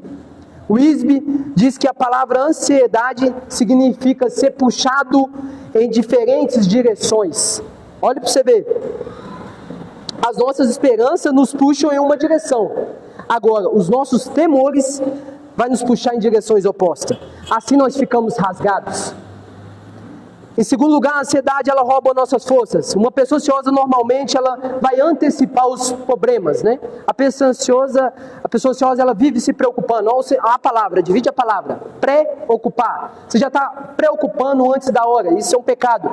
A palavra de Deus em Mateus 6 diz, Cristo dizendo aos discípulos, basta cada dia o seu mal. Viva o seu dia. O amanhã só pertence ao Senhor, né? Então a ansiedade, em segundo lugar, ela vai roubar nossas forças. Uma pessoa ansiosa, normalmente, ela vai antecipar os problemas antes de acontecer. Ela sofre até de forma antecipada. O problema ainda não aconteceu e ela já está sofrendo. A ansiedade, ela esgota a energia antes do problema chegar. E quando o problema chega, e se esse problema chegar, a pessoa ela já está ali toda fragilizada.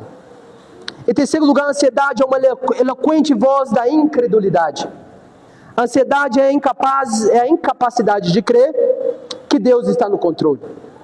A ansiedade, ela ocupa o nosso coração quando tiramos os olhos da majestade de Deus para fixá-los na grandeza dos nossos problemas. Você começa, o cristão, a pessoa que é ansiosa, ela começa a tirar os olhos da majestade de Deus e fixar demais no problema. Jesus classificou a ansiedade como um sintoma ainda da vida pagã, de quem não conhece a providência do Pai. Mateus 6, 31, 32. Devido ao horário, eu vou ler aqui na tradução NTLH, a nova tradução da linguagem de hoje, que está de uma forma mais clara. Ele diz assim, Mateus 6, 31, 32. Portanto, Jesus, não fiquem preocupados, perguntando, onde é que vamos arranjar comida? Onde é que vamos arranjar bebida? Onde é que vamos arranjar roupas?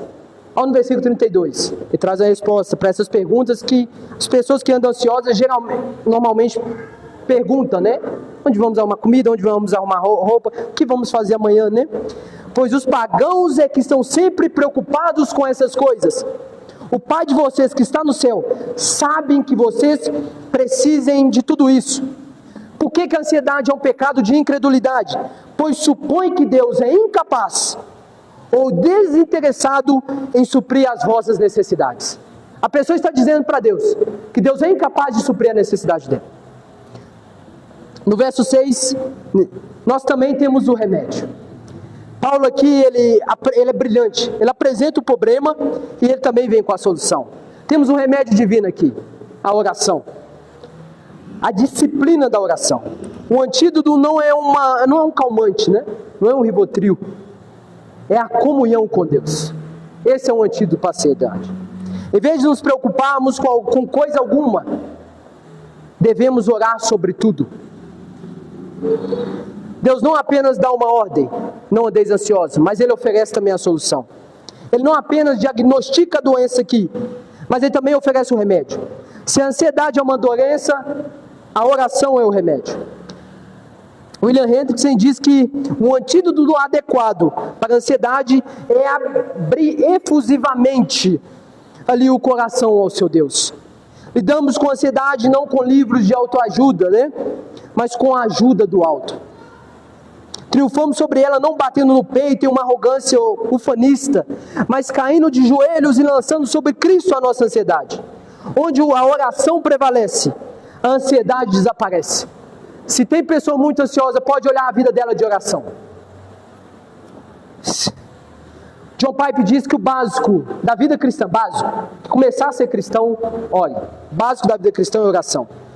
Não existe nada demasiadamente grande para o poder de Deus, nem demasiadamente pequeno para o seu cuidado paternal. O remédio de Deus deve ser usado de acordo com a prescrição divina. Paulo fala sobre 3 palavras aqui para descrever também a oração. A oração, a súplica e ações de graça, né? A verdadeira oração, ela vai envolver esses 3 elementos, né? Em primeiro lugar, o apóstolo Paulo diz que precisamos adorar a Deus quando oramos. No grego também a palavra oração vem de adoração. A palavra grega que significa proseuche, né? É o termo genérico para oração. Essa palavra ela é um termo geral usado para se referir às petições que fazemos ao Senhor. Tem a conotação de reverência, de devoção e adoração. Sempre que nos vemos ansiosos, a primeira coisa a fazer é ficar sozinhos com Deus e adorá-lo. E orar para Ele. Precisamos saber que Deus é grande o suficiente para resolver os nossos problemas. A oração começa quando focamos a nossa atenção em Deus e não em nós mesmos. O ponto culminante da oração, ela aqui é o relacionamento com Deus. Mais do que pedir, né, coisas a Deus. Orar é estar em comunhão com o Rei do Universo. Adoramos a Deus por quem Ele é, em vez de ficarmos ansiosos. Devemos meditar na majestade de Deus e descansar nos seus braços.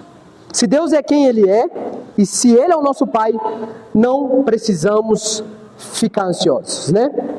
Por exemplo, a oração, então, ela começa na adoração, né? E não na petição. Imagina um filho, né? Que só pede ao pai. Pai, me dá isso, me dá aquilo. Imagina um filho, para quem quer pai. Só vem ao pai para pedir. Que filho é esse? Ele nunca vem ao pai para dizer, pai, eu te amo. Pai, eu sou grato pelo seu cuidado. Pai, eu sou grato por uma forma você cuida de mim. Pai, eu sou grato por você. Eu sou grato porque Deus me deu um pai. Agora imagina um filho que só vem pedir. Não, por isso que a oração ela começa na adoração a Deus e não na petição, né? Irmãos, a Elino Lorival, o Isaac está indo para o Enem, junto com o irmão dele, Pedro, e a Elino Lorival já avisou que eles iam sair antes do culto. Oremos para que Deus, de alguma forma, abençoe a mente do Isaac e do Pedro para que eles possam ter uma boa prova. Voltamos ao texto aqui bem rápido. A oração começa na oração e não na petição, né? E vemos isso o exemplo de Cristo na oração. Antes de pedir qualquer coisa, ele adora a Deus. Pai, santificado seja o teu nome. Né? Você precisa saber diante de quem você está, né? Se você não tiver uma ideia clara da majestade, da soberania, da grandeza, do poder, da bondade de Deus, né? Você não vai orar corretamente. Imagina eu, que eu vou fazer uma oração de adoração. né? Então eu chego para Deus e digo assim: eu te adoro, ó Deus, porque és todo poderoso, tu és onisciente, tu és onipotente, tu és onipresente, tu és imutável, tu és infinito, tu és eterno, tu és imenso, tu és autoexistente, tu és bom, tu és fiel, tu és verdadeiro, tu és misericordioso, tu és benigno, tu és rico em perdoar, tu és o Deus da minha vida. Eu te adoro porque és o meu Pai e aquele que cuida de mim, em nome de Jesus. Amém?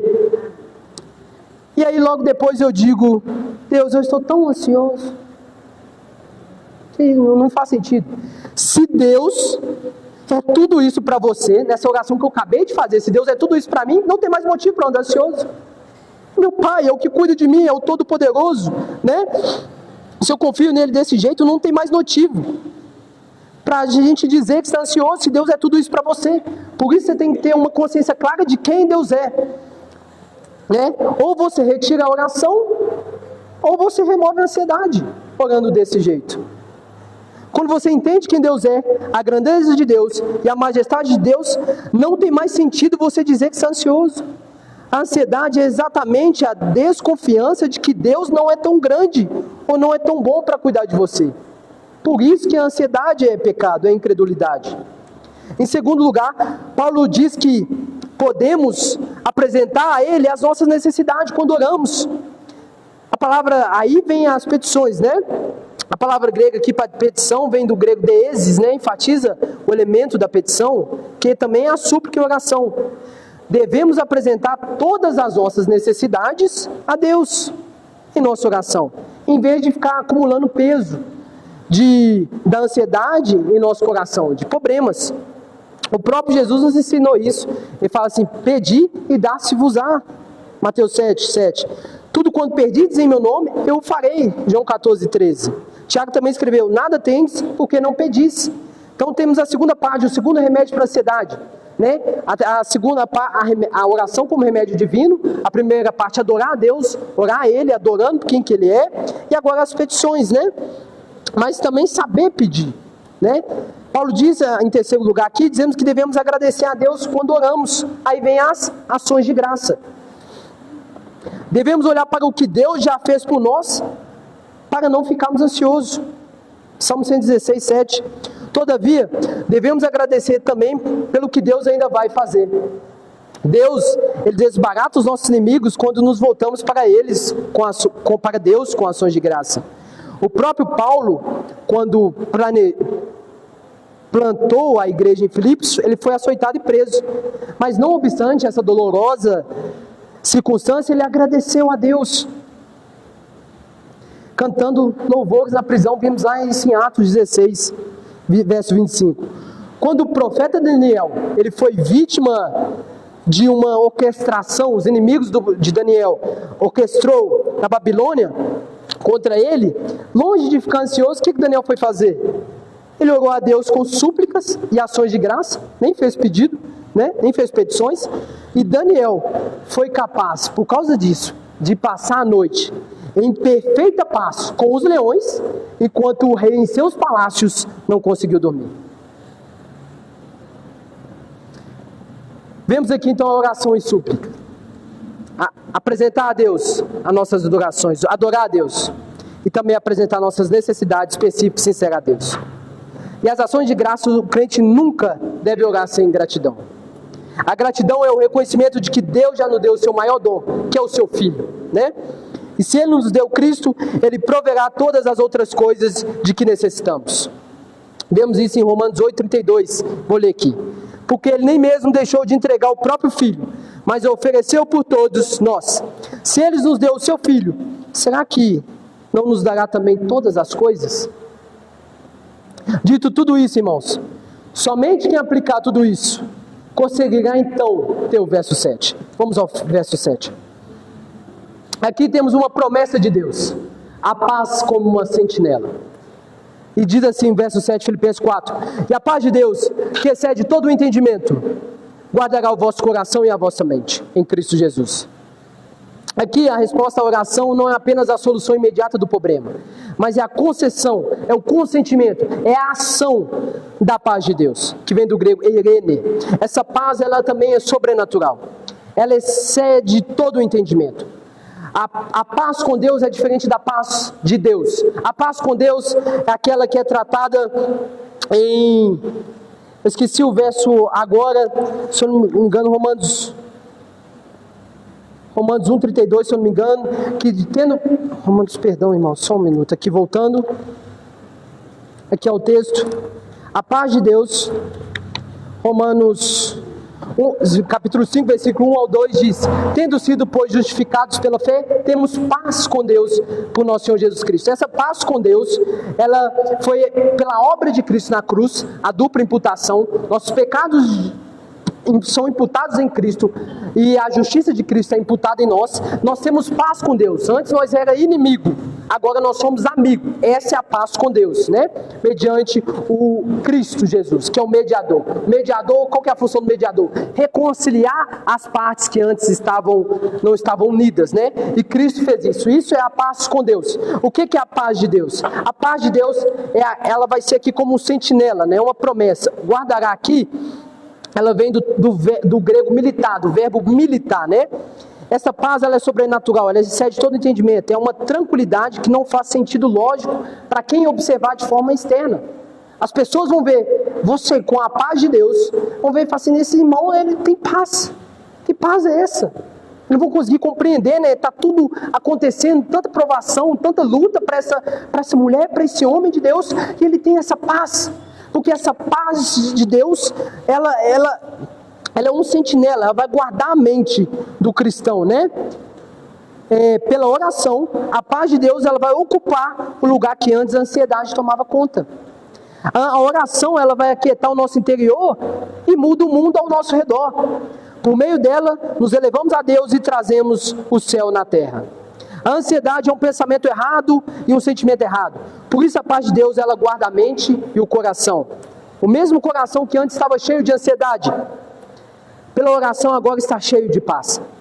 Bruce diz que a paz de Deus pode significar não apenas a paz que Ele mesmo concede, mas ela é serena, ela é calma, ela traz sossego, né? Ela é em que o próprio Deus vive, né? Ela vai conceder como a paz em que o próprio Deus vive. Deus não está sujeito à ansiedade. E o apóstolo Paulo destaca 3 verdades aqui importantes. Em primeiro lugar, a paz que recebemos é uma paz divina e não humana. É a paz de Deus. A paz de Deus não é a paz de cemitério, não é a ausência de problema. Essa paz não é produzida por circunstância. O mundo não conhece essa paz nem pode dá-la. Vemos isso em João 14, 27. Deus fala assim: deixo-vos a paz, a minha paz. Por isso que ela traz o mesmo sentido da serenidade em que o próprio Deus vive, né? Eu deixo vocês a minha paz, João 14, 27. A minha paz vos dou, não vos dá-lo-á como o mundo. Não se turbe o vosso coração, nem tenham temor, nem se atemorize, né? Então o mundo não conhece essa paz, nem pode dá-la, porque só vem de Cristo. Governos humanos não podem gerar essa paz. Essa paz vem de Deus. E Bruce Barton, ele afirma que a verdadeira paz, ela não é encontrada no pensamento positivo, nem na ausência de conflito, né? Ou em bons sentimentos. Ela procede do fato de saber que Deus está no controle. Olha isso aqui é muito importante. A verdadeira paz não é encontrada no pensamento positivo. Tenham um pensamento positivo que vocês vão ter paz. Não é assim. Não é encontrada na ausência de conflito. Não é em bons sentimentos. Eu estou aqui no parque municipal, estou sentindo um sentimento tão bom. Não é essa paz que nós estamos falando. Essa verdadeira paz não é encontrada em bom sentimento. Ela procede do fato de saber que Deus está no controle. Essa é a verdadeira paz. Essa é a paz de Deus. Essa paz é transcendente, né? Ela transcende a compreensão humana. Ela vai além da compreensão. A despeito da tempestade do lado de fora, podemos desfrutar a bonança do lado de dentro. Ela coexiste com a dor. Essa paz de Deus coexiste com as lágrimas, com o luto e com a própria morte. Essa é a paz que os mártires sentiram, mártires, aqueles que morrem através do nome de Cristo, né? Isso é o termo mártir. Sentiram diante do suplício e da morte. Essa é a paz que Paulo sentiu ao caminhar para a guilhotina, perto de ser decapitado, dizendo: a hora da minha partida é chegada. Combati o bom combate, completei a carreira e guardei a fé. Agora a coroa da justiça me está guardada. Caminhando para a guilhotina, perto de ser decapitado, o apóstolo Paulo está em paz. Essa é a paz de Deus. A paz de Deus é uma sentinela celestial ao nosso redor. A palavra grega, phivoumen, é um termo militar para estar em guarda. Quando você aplica tudo isso desde o início do sermão, a paz de Deus, assim, guardar aqui, traz a ideia de uma sentinela, um soldado na torre de vigia protegendo a cidade. A paz de Deus, o que ela vai fazer mediante a isso? Ela vai ser como um exército protegendo dos problemas externos que vierem e dos temores internos nossos. Paulo diz que essa paz, ela vai guardar os nossos corações, sentimentos, as nossas mentes, que é os pensamentos errados, as nossas emoções e a nossa razão. A paz de Deus vai ser como uma sentinela te guardando da ansiedade. Ela vai ser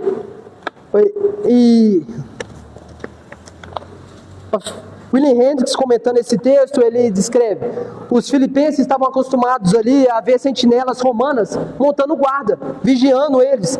Assim também, se bem que sendo muitíssimo, num sentido muito mais profundo, a paz de Deus vai montar a guarda à porta do coração e da mente. Ela vai impedir que a torturante angústia corroa o coração, que ela é o manancial da vida, que é a fonte do pensamento, da vontade e do sentimento.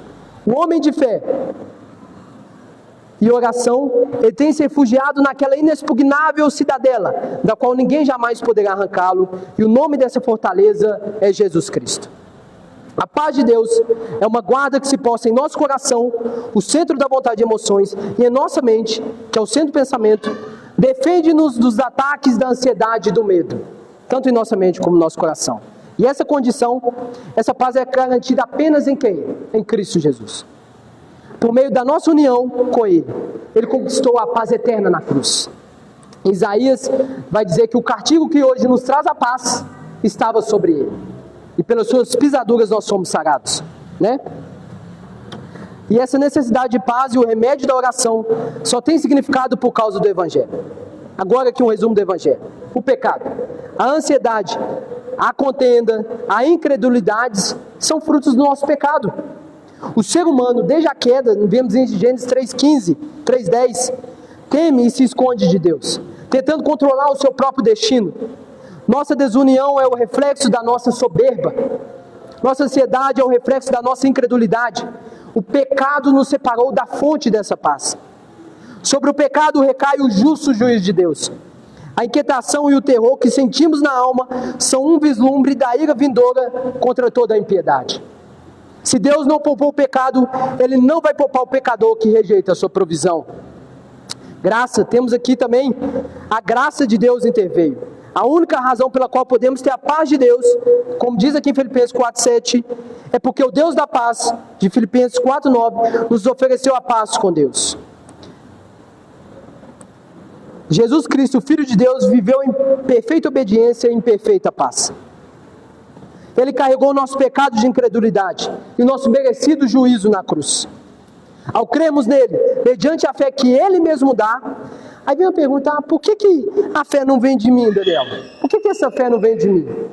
Porque, meus irmãos, não tem como vir algo de bom de nós. Romanos 3 diz que não há ninguém que faça o bem. Isaías 64:6 diz que até as nossas boas obras, nossos atos de justiça, aquilo que a gente faz de bom, é comparado como trapos de imundícia a Deus. Se não forem cobertas com o sangue de Cristo, nós estaríamos perdidos. Perdidos. A Esté está ali, 4 meses. Não pense que Esté é um anjo, o pecado habita nela. Se Deus não tirar aquele coração de pedra e colocar um coração de carne, colocar arrependimento, colocar fé nela, grande e amargo vai ser o fim da Esté. Um puritano, ele teve um filho e ele no hospital, todo mundo, os parentes falaram: oh, como é bonitinho, puxou a bochecha do pai, a orelha de não sei lá quem, ó, que muito lindo, né? O puritano pega o seu filho, dá graças a Deus, ora a Deus sobre o seu filho, aponta para o seu filho e fala: eu sei que o seu coração rejeita Deus. Vemos crianças sendo condenadas no dilúvio. Vemos crianças sendo condenadas no Sodoma e Gomorra. Salmo 51, Davi fala: em pecado concebeu a minha mãe.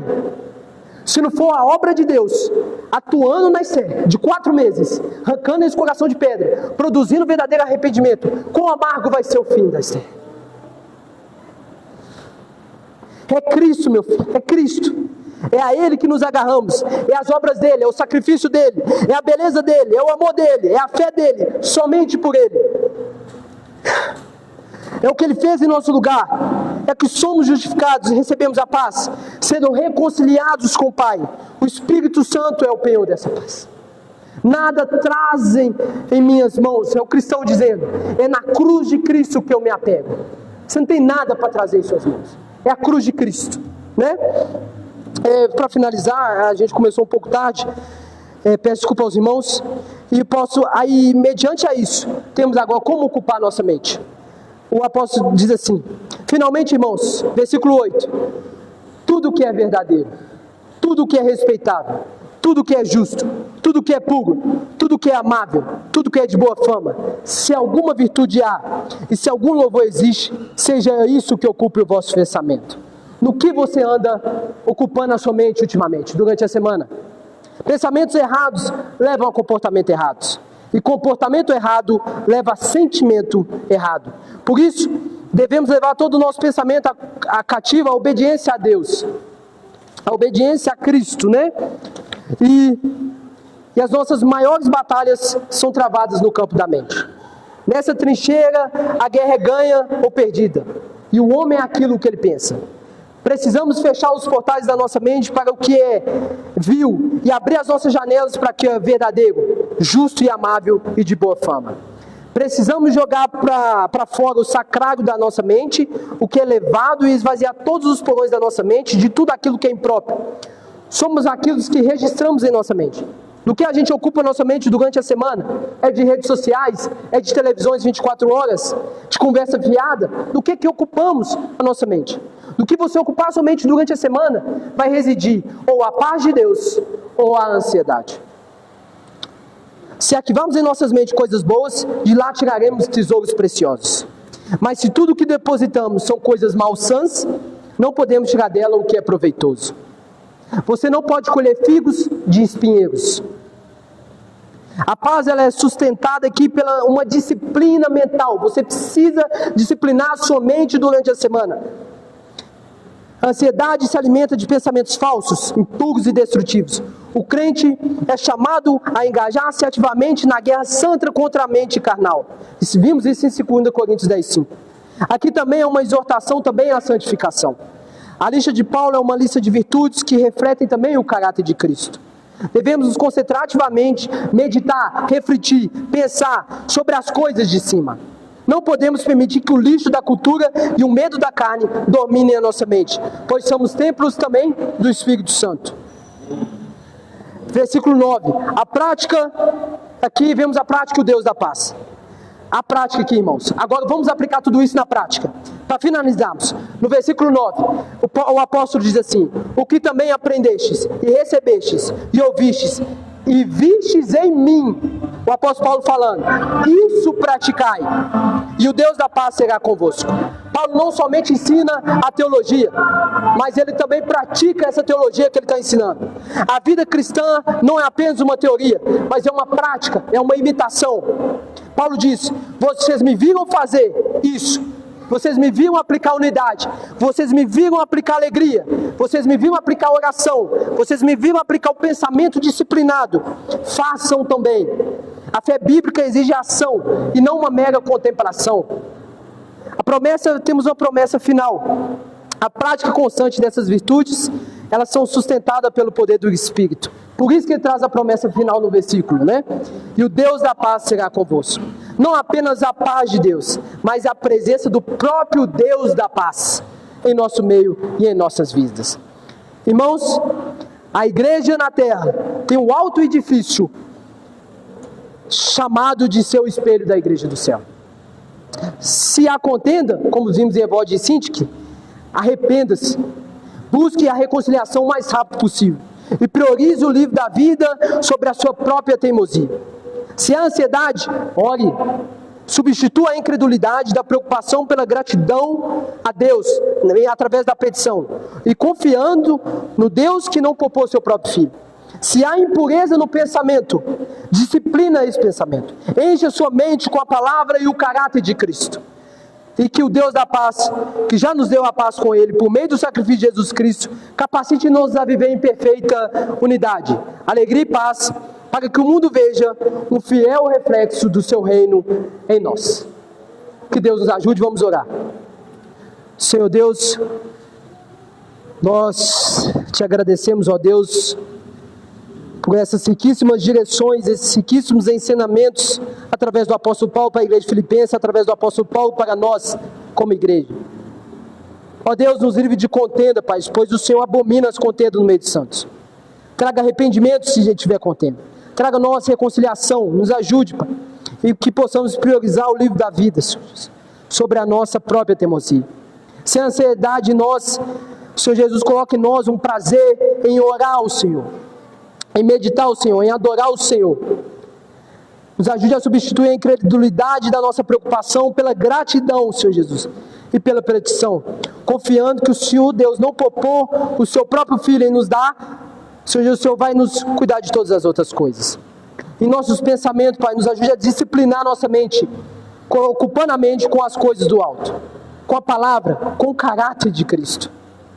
E que o Deus, Pai, que o Deus da paz, Deus, que já nos deu a paz com Ele mediante o seu Filho, o sacrifício de Cristo, e nenhuma condenação há para a questão em Cristo de Jesus, nos ajude, Deus, nos capacite a viver em perfeita unidade, em perfeita alegria e em perfeita paz, para que o mundo veja em nós um reflexo do seu reino. A igreja, Senhor Jesus, da terra, sendo como um reflexo, sendo como um espelho da igreja do céu. Em nome do Senhor Jesus, nós oramos e te pedimos e suplicamos, Senhor Jesus, e te agradecemos por tudo que o Senhor fez e que o Senhor ainda há de fazer e pelo que o Senhor tem feito. Em nome do teu Filho Jesus te damos graças. Amém. Amém. Irmãos, peço perdão pelo horário. A palavra está para o pastor Tiago.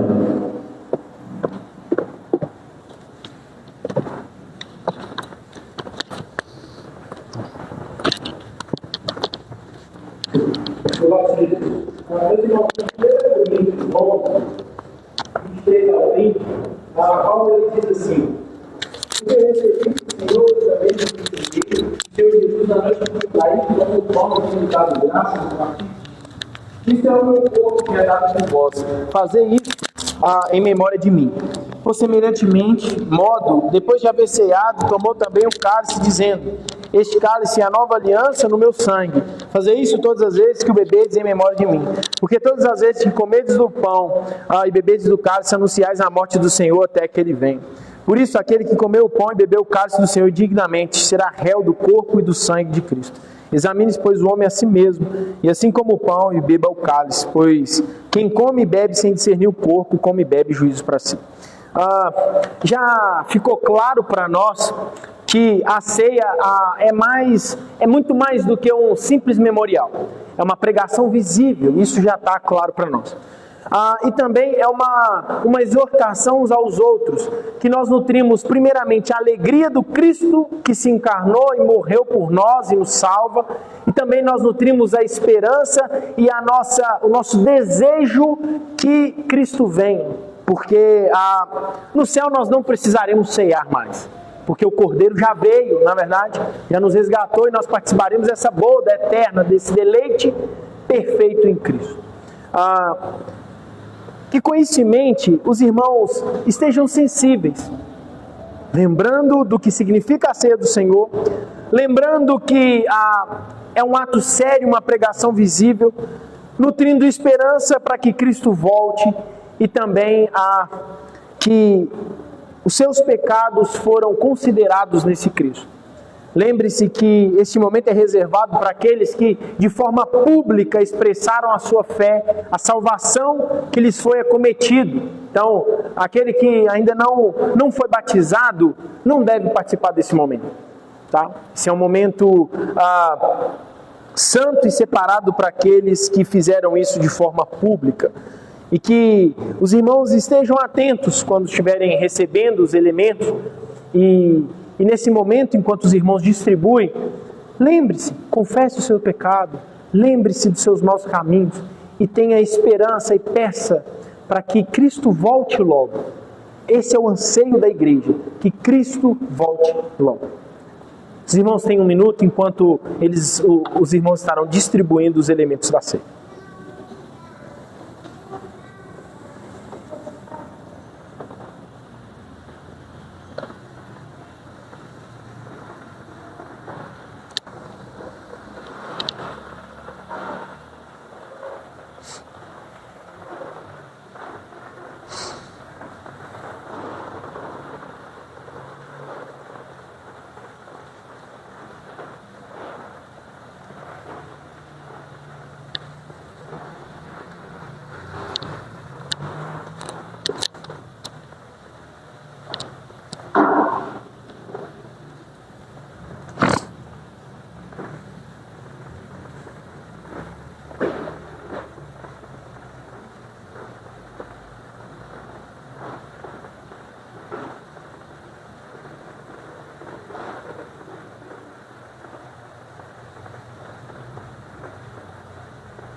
O Senhor Jesus, na noite em que foi traído, tomou o pão e, tendo dado graças, o partiu e disse: isto é o meu corpo que é dado por vós.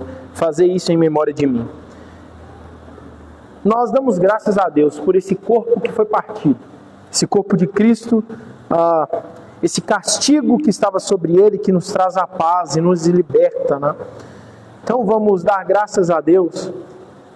Senhor, nós te louvamos com o coração grato e cheio de gozo por sacrifício perfeito, vicário, justíssimo, eficaz de Jesus Cristo. Senhor, esse momento é para nós um símbolo da nossa salvação. É uma expressão de fé, é pregar o Evangelho, é nutrir, ó Deus, juntamente com o corpo, a alegria e o gozo de tamanha salvação que nos foi dada por meio da graça e da misericórdia do Senhor. Nós te agradecemos por este momento e te damos graças a Deus. Pode dar graças e vamos compartilhar juntos.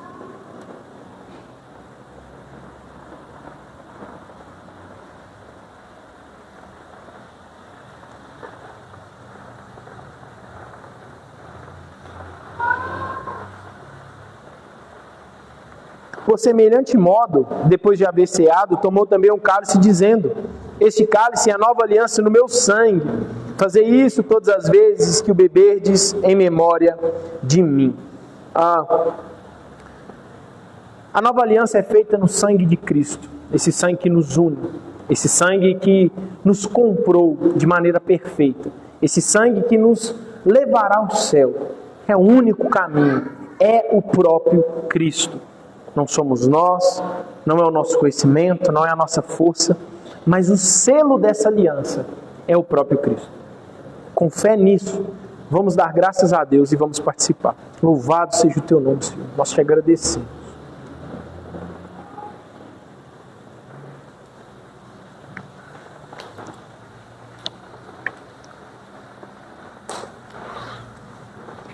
Santo Deus, nós te louvamos por este momento precioso.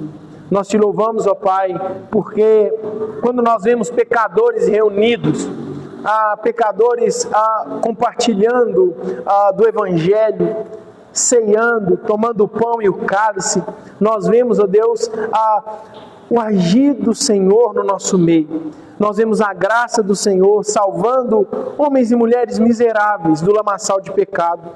Isso alegra o nosso coração, isso fortalece a nossa fé, isso nos dá esperança de que Cristo voltará, isso nos dá esperança de que o céu nos pertence, isso nos fortalece, ó Deus, quanto cristãos. Nós te agradecemos por este momento único, por este momento precioso, pela graça e a misericórdia do Senhor, que nos trouxe aqui e nos permitiu participar. Te louvamos, Senhor, e bendizemos o teu santo nome. Louvado seja Deus. Meus irmãos, vamos ler o credo apostólico. Logo em sequência nós leremos o catecismo. Por causa do tempo nós não cantaremos o último hino e aí nós terminaremos. Vamos ler o credo apostólico juntos? Creio em Deus Pai Todo-Poderoso, Criador do céu e da terra, em Jesus Cristo, seu único Filho, nosso Senhor, que foi concebido pelo Espírito Santo, nasceu da Virgem Maria, padeceu sob o poder de Pôncio Pilatos, foi crucificado, morto e sepultado, desceu à mansão dos mortos, ressuscitou ao terceiro dia, subiu ao céu, está sentado à direita de Deus Pai Todo-Poderoso, de onde há de vir a julgar os vivos e os mortos. Creio no Espírito Santo, na Santa Igreja Universal, na comunhão dos santos, na remissão dos pecados, na ressurreição da carne, na vida eterna. Amém. Louvado seja Deus, né? A pergunta do catecismo é a pergunta 111, né? O que é o prefácio da oração do Senhor? O que o prefácio da oração do Senhor nos ensina? Prefácio da oração do Senhor, que é: Pai nosso que estás no céu, ensina-nos a aproximarmos de Deus com toda santa reverência e confiança, como filhos de um Pai capaz e disposto a nos ajudar, que nós devemos orar com súplica. Esse é um modelo maravilhoso, né? De total dependência do Senhor e entender que Deus guarda a nossa vida de uma forma completa, né? A oração também do Pai Nosso, ela nos ensina a abrir mão do terreno e a juntar tesouros celestiais. Isso é tão precioso para nós. Um modelo belíssimo de oração, né? Meus irmãos, vamos orar e agradecer a Deus por esse culto solene, por esse momento prazeroso entre os irmãos e pedir a Deus que nos leve em paz, que solidifique a mensagem do nosso coração ao longo do dia. Amém? Senhor, nós te agradecemos. Te agradecemos porque o Senhor se faz presente no nosso meio, porque o Senhor habita em nós. Te agradecemos, ó Deus, pelo privilégio de estarmos juntos, cantando e contando as verdades do Senhor, compartilhando da palavra revelada do Senhor para nós. Senhor, nos ajudando mutuamente, um fortalecendo a fé do outro. Isso nada mais é do que uma gota do que será no céu, um espelho do que será no céu na eternidade. Deus, onde juntos estaremos reunidos nas bodas do Cordeiro, estaremos plenamente satisfeitos em Ti e o Senhor em nós, onde não mais pecaremos e ofendemos a Sua glória.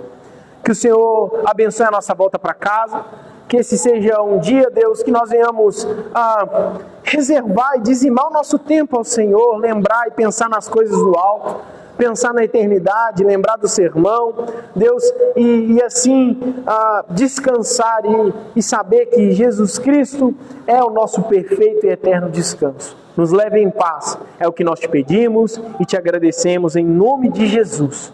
Amém. Deus abençoe os irmãos, vão em paz.